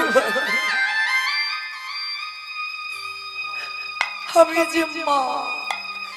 দেখো বান্দা, তুমি ত্রিসত্য করেছো, আর ব্রত যদি ভঙ্গ করো তাহলে তোমার স্বামী দাতা রইল কোথায়? বেশ, একবার আমি আমার ছেলের কাছ থেকে অনুমতি নিই। অমাইরা, যে ছেলেকে মা কাটবে একবার তার কাছ থেকে অনুমতি নিতে হবে না? আর বিশ্বকে তো সবসময় হরিনামের খেলা খেলে, অন্য কিছু খেলা নয় গো, সবসময় হরিনামের খেলা। পারলাম না মা আমরা তৈরি করতে। আমাদের ছেলেদের তো হাতে একটা মোবাইল হলে ভালো হয়, কিন্তু বিশ্বকেতু ছোটবেলা থেকেই হরিভক্ত, হরিনামে খেলা খেলছে, আর মা গিয়ে দাঁড়িয়েছে, আর বিশ্বকেতু দেখে ছুটে এসে মার গলাটা জড়িয়েছে। ও মামা, ও মামা, তুমি কাঁদছো কেন মা? আমার জন্য কষ্ট পেয়েছো? বলো না মা, আমি কি তোমার কাছে কিছু অন্যায় করেছি? না বাবা না, অন্যায় করিস। তাহলে কাঁদছো কেন? খোকা, আমার বাড়ি বৈষ্ণব এসেছে, মাংস খেতে চায়, খাইয়ে দাও। অন্য মাংস না, তোর দেহটা আচ্ছাদন করে, তোর দেহটা টুকরো টুকরো করে মাংস করে দিতে হবে। 5 বছরের বিশ্বকেতু বলেছিল, মাগো এর থেকে কি আর বড় পাওয়া কিছু আছে? কেমন ছেলে দেখো মা, তুমি তোমার গর্ভে ধরবার সময় বলেছিলে এ ছেলে যেন বৈষ্ণব সেবায় লাগে, তাহলে আজকের কেন ভেঙে পড়ছো?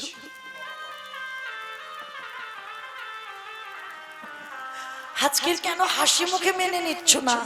মা তুমি কেঁদো না, তুমি কাঁদলে আমার যাবার পথ পিছল হয়ে যাবে। না খোকা, আমার যে কেউ মা বলার মতো নেই। কে বলেছে? আমার বন্ধুরা রয়েছে।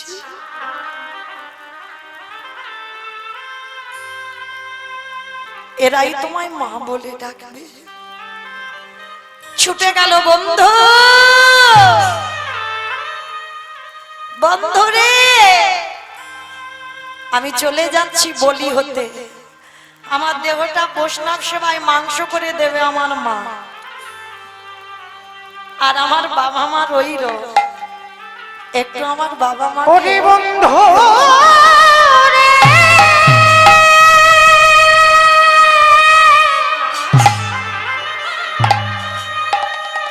দেখিস তো, আমি চলে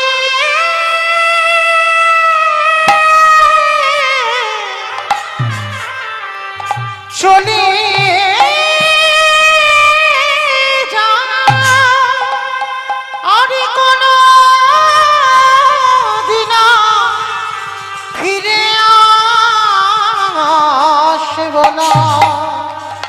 আমি চলে যাই ওরে বন্ধু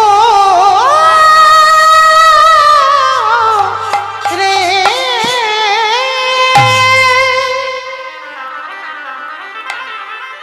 হাড়ি কাটে মাথাটা দেওয়ার আগে বলছে, মা চলে তো যাব,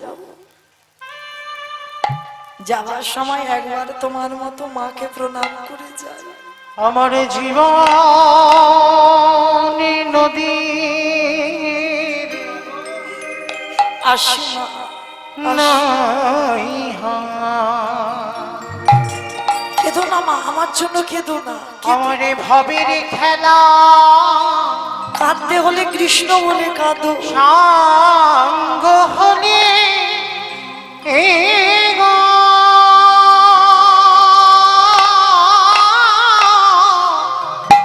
মাগো একবারে দিও পারে করিয়া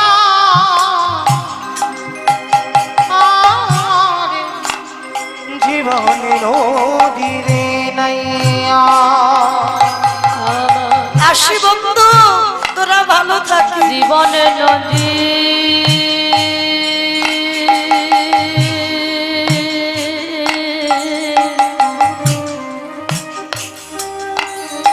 নাইয়া।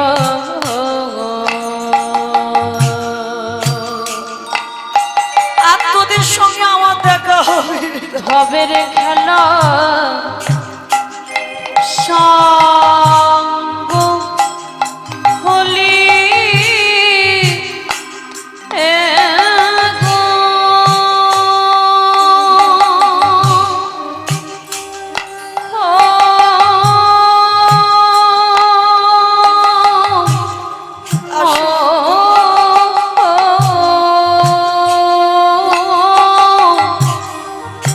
দিও পরে করিয়া আমার জীবন নদীর নাইয়া। বন্ধুরে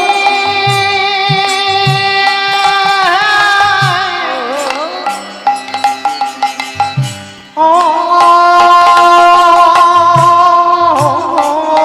বন্ধুরে আসি বন্ধু। ও বন্ধু রে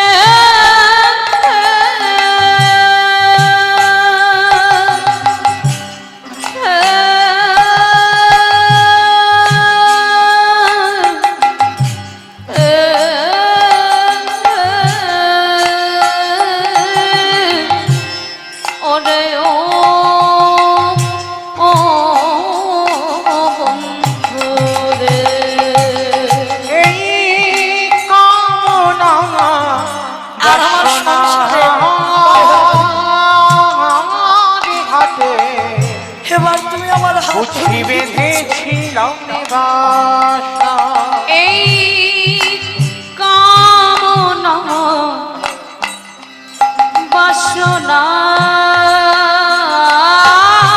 হাতে আর আমার কিছু চাই না প্রভু, তোমার চরণে নিয়ে যাও। বেঁধেছিলাম বাসা। সবই অচলে হবে যাওয়ারে কানে গো, একেবারে দেখি নাই ভাবিয়া আমার জীবন নদীরে নাইয়া। নেতাই গৌর হরি বল, হরি বল, জীবনে হরি বল। নদী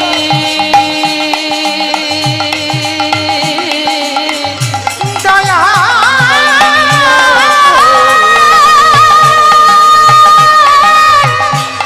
হবে রে খেলা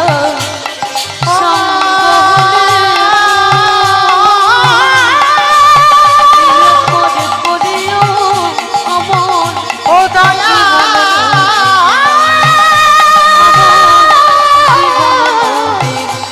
হে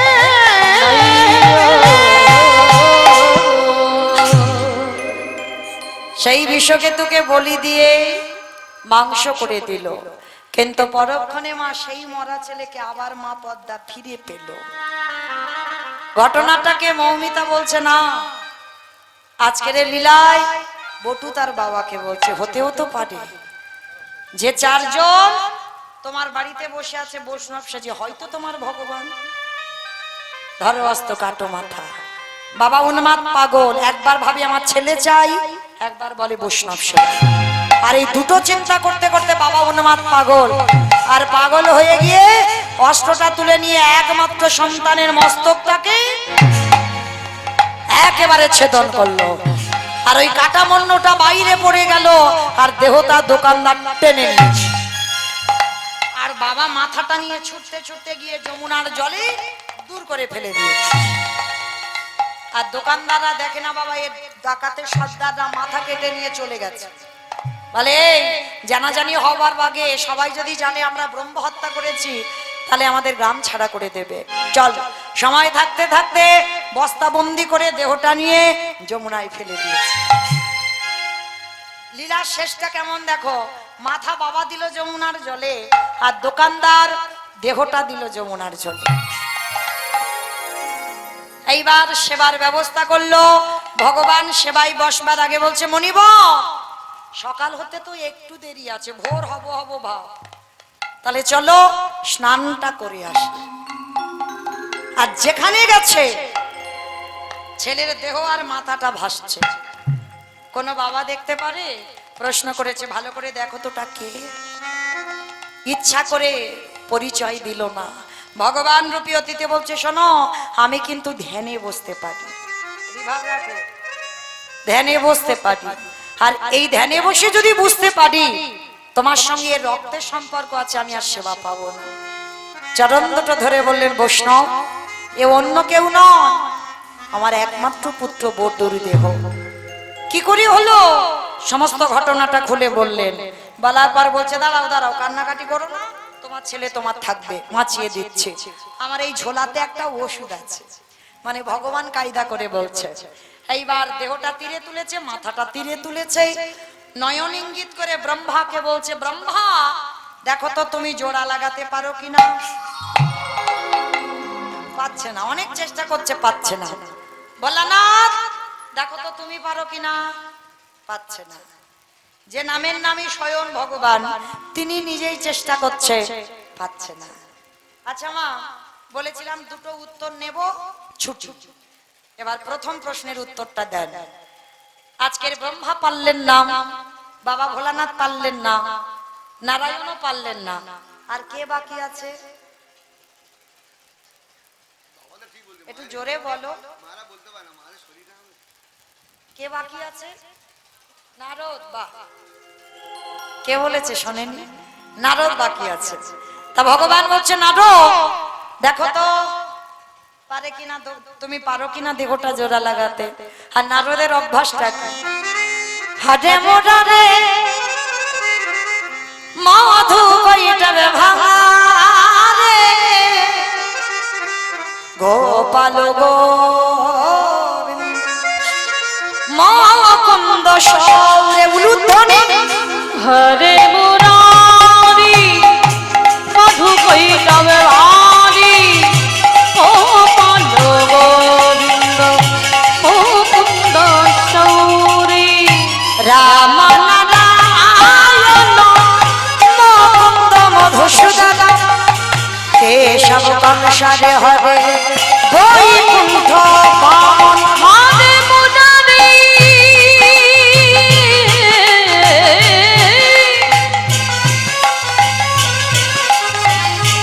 হরে মুরারি হরে মুরারি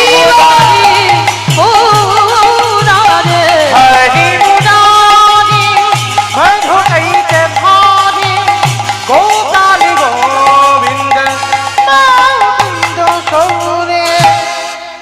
নারায়ণ নারায়ণ নারায়ণ।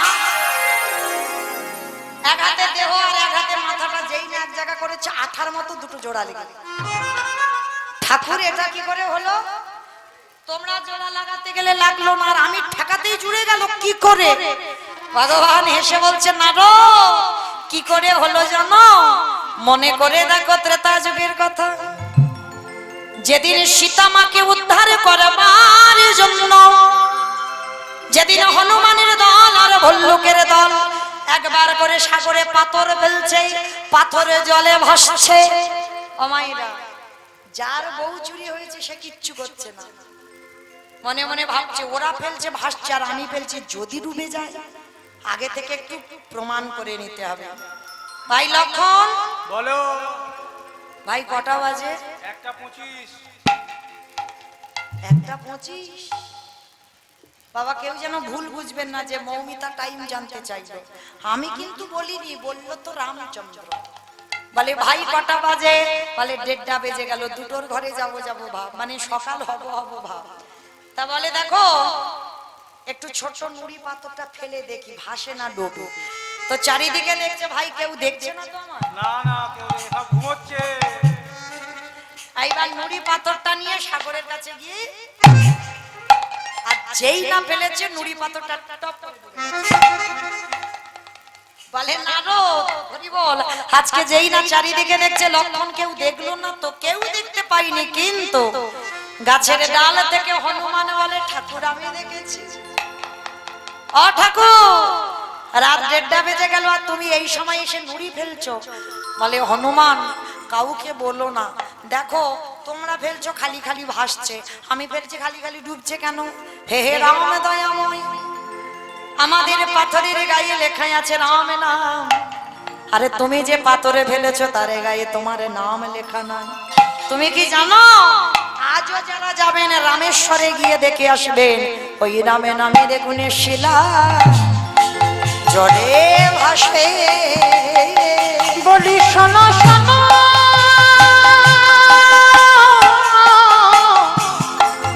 ওহো দয়াময়, রাম নামের গুণে শিলা জলে ভাসে। আস্তে ফিরে আসেন লীলাই। নারদ মুনি বলছে ঠাকুর বুঝতে পেরেছে, আর বোঝাতে হবে না। ত্রেতা যুগে রাম নামের গুণে শিলা ভেসেছিল, আর আজকে আমার নামে কাটা দেহ জোড়া লেগেছে। ঠাকুর একটু দাঁড়াও, যাবো আর আসবো। বলে নারদ কোথায় যাচ্ছে? বলে ঠাকুর অনেক দিন ধরে একজন বসে আছে। ওমা, আর একটা উত্তর দিলেই ছুটি। বলো তো দেখি কে বসে আছে?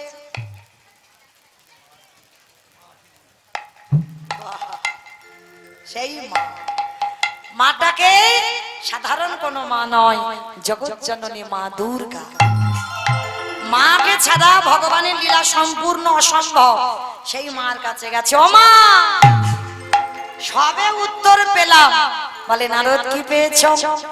এই নামে শোনার মতো যদি শোনা যায়, বলার মতো যদি বলা যায়, ভগবানকে যদি ডাকার মতো ডাকা যায়, নামের গুণে শিলা জলে ভাসে, নামের গুণে বোবা কথা বলে, নামের গুণে ঘোড়া হেঁটে চলে, নামের গুণে সংসারের অমঙ্গলে দূরীভূত হয়। এতগুলো জিনিস হবে, তবে একটা কথা, কীর্তন শুনলে হবে না, গাইলে হবে না। কিরকম শুনবো, কিরকম ভগবানের ডাকবো? অমাইরা তরকারি বানাতে পারো, সবজি বানাতে পারো? সবাইকে বানাতে হয়, আমারও বানাতে হয়। আচ্ছা, এই সবজি বানাতে গেলে তেল দেবেন, হলুদ দেবেন, লঙ্কা দেবেন, ফোড়ন দেবেন, জিরেন দেবেন, তেজপাতা দেবেন, জল দেবেন, কাঠ দেবেন, উনান দেবেন, গ্যাস দেবেন, সব দেবেন। কোনটা না দিলে খাওয়া যাবে না? কাঁচা লঙ্কা, লবণ, এই নুনটা দিতেই হবে। তবে বাবা অন্যান্য মরিচ মশলা নাই বাদাও, কিন্তু লবণ জিনিসটা এমন, এটা তরকারিতে দিতেই হবে, তবে স্বাদ হবে। বাবা লবণের কথা কেন এলো? কীর্তন শুনলে হবে না, গাইলে হবে না। শ্রী শ্রী রামকৃষ্ণ পরমহংসদেব নরেনকে বলেছিল, এই শালা। বাবা কোন শালা? বউয়ের ভাই না, পাঠশালা না, গোশালা না, তাহলে কোন শালা? শা মানে মুক্তি, লা মানে নৌকা। যে মুক্তির নৌকাতে ঠাকুর পারা হবে। ঠাকুরের বই যারা পড়বেন দেখবেন ঠাকুর উদাহরণ দিয়ে কথা বলে। তাই শালা শোন একটা কথা বলি, সারা জীবন নাচানাচি করলে ভগবান পাবি না। ভগবান পেতে গেলে গাছের গোড়াতে জল দে, আর গাছের গোড়াটাকে ঈশ্বর পরম কৃষ্ণ সচিদানন্দ বিগ্রহ অনাদি আদি গোবিন্দ সর্বকারণের কারণম, একলি ঈশ্বর কৃষ্ণ আর সবৃত্ত, যারে জয়ছে না চায় তারে তৈছে করে নিত্য। তাহলে মূল হচ্ছে আমার ভগবান, কিন্তু ভগবান মাথায় অত দায়িত্ব রাখেনি, ওই জন্য একটু ভাগাভাগি করে দিয়েছে। যেমন মনসা পুজো কেন করি? কেন করি? তো, যাতে ভক্তদের দংশন না করে, এর ভয়ে মনসা পুজো। লক্ষ্মী পুজো কেন করি? ধান চাল। গণেশ পুজো ব্যবসা বাণিজ্য। আর কার্তিক পূজা, কার্তিক পূজা কার্তিকের মতো একটা ছেলে হবে, তাই তো। সরস্বতী পূজা বিদ্যা বুদ্ধি, মানে এক একটা ডিপার্টমেন্ট ভাগাভাগি করেছে। ভগবান বলে অত দায়িত্ব চাপ আমি মাথায় রাখবো না, কিন্তু যাই পূজা করো না কেন আমার ভগবানের চরণ আগে তোমায় বুঝতে হবে। একটু আচমন করতে যাবে বাবা, সেও আমার বিষ্ণুকে স্মরণ করতে হবে। পূজায় বসবার আগে সে আসন শুদ্ধি করতে যাবে, সেও বিষ্ণুকে স্মরণ করতে হবে। তাহলে যাই পূজা করো না কেন, লক্ষ্মী, কালী, দুর্গা, সরস্বতী, মনসা, শীতলা, কিন্তু কৃষ্ণ পূজা করতে হবে। যেমন ধরো বাবা মা বর্তমান বেঁচে আছে, 5টা ছেলে পুলে আছে এক সংসারে, বলো তো নিমন্ত্রণ পত্র যখন লেখা হয় কার নামে? বৌমার নামে, বৌমার নামে। বৌমার নামে লেখা হয়? এই বাঁকুড়ায় লেখা হয়? ডায়মন্ড হারবারে হয়। ডায়মন্ড হারবারে নাকি হয়? হরি হরি। তাহলে মায়েরা পত্র হতে গেলে বাবার নামে হতে হবে। আর বাবাকে বলা মানে সব ছেলে পুলে নাতিপুতি সব নিমন্ত্রণ, কিন্তু ছেলেকে বলা মানে আলাদা করে বাবা মাকে বলতে হবে, কিন্তু বাবা মাকে বলা মানে ছেলে পুলেকে বলতে লাগে না, এক সংসারে যেহেতু। ঠিক তদ্রূপ বিশ্বপিতা হলো ভগবান, আর ভগবানকে যে ভজন করবে, ওই লক্ষ্মী, কালী, দুর্গা, সরস্বতী, মনসা, শীতলা ভজন যদি নাও করো, ভগবান বললেন আমি নিজে থেকে তাদের চরণে তোদের প্রণাম পৌঁছে দেব। নিতাই গৌর হরি। ফিরে আসেন লীলায়। ও মায়েরা, তরকারির খবর এখন পাওয়া যায় না।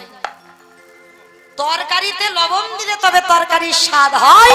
ঠিক তদ্রূপ কীর্তন গাইতে গাইতে, শুনতে শুনতে, ভজন করতে করতেই চোখের জল যদি কারোর মুখে যায়, দেখবেন নোনা ভাব। কোনদিন গেছে মুখে? গেছে না? যায়নি? কাঁদেনি কোনদিন নাকি? যারা যারা কাঁদতে পারো দেখবে চোখের জল একেবারে মুখে যদি যায়, দেখবেন একটু নোনা ভাব, লবণ ভাব। তাহলে তরকারিতে লবণ দিলে তবে তরকারির স্বাদ হয়।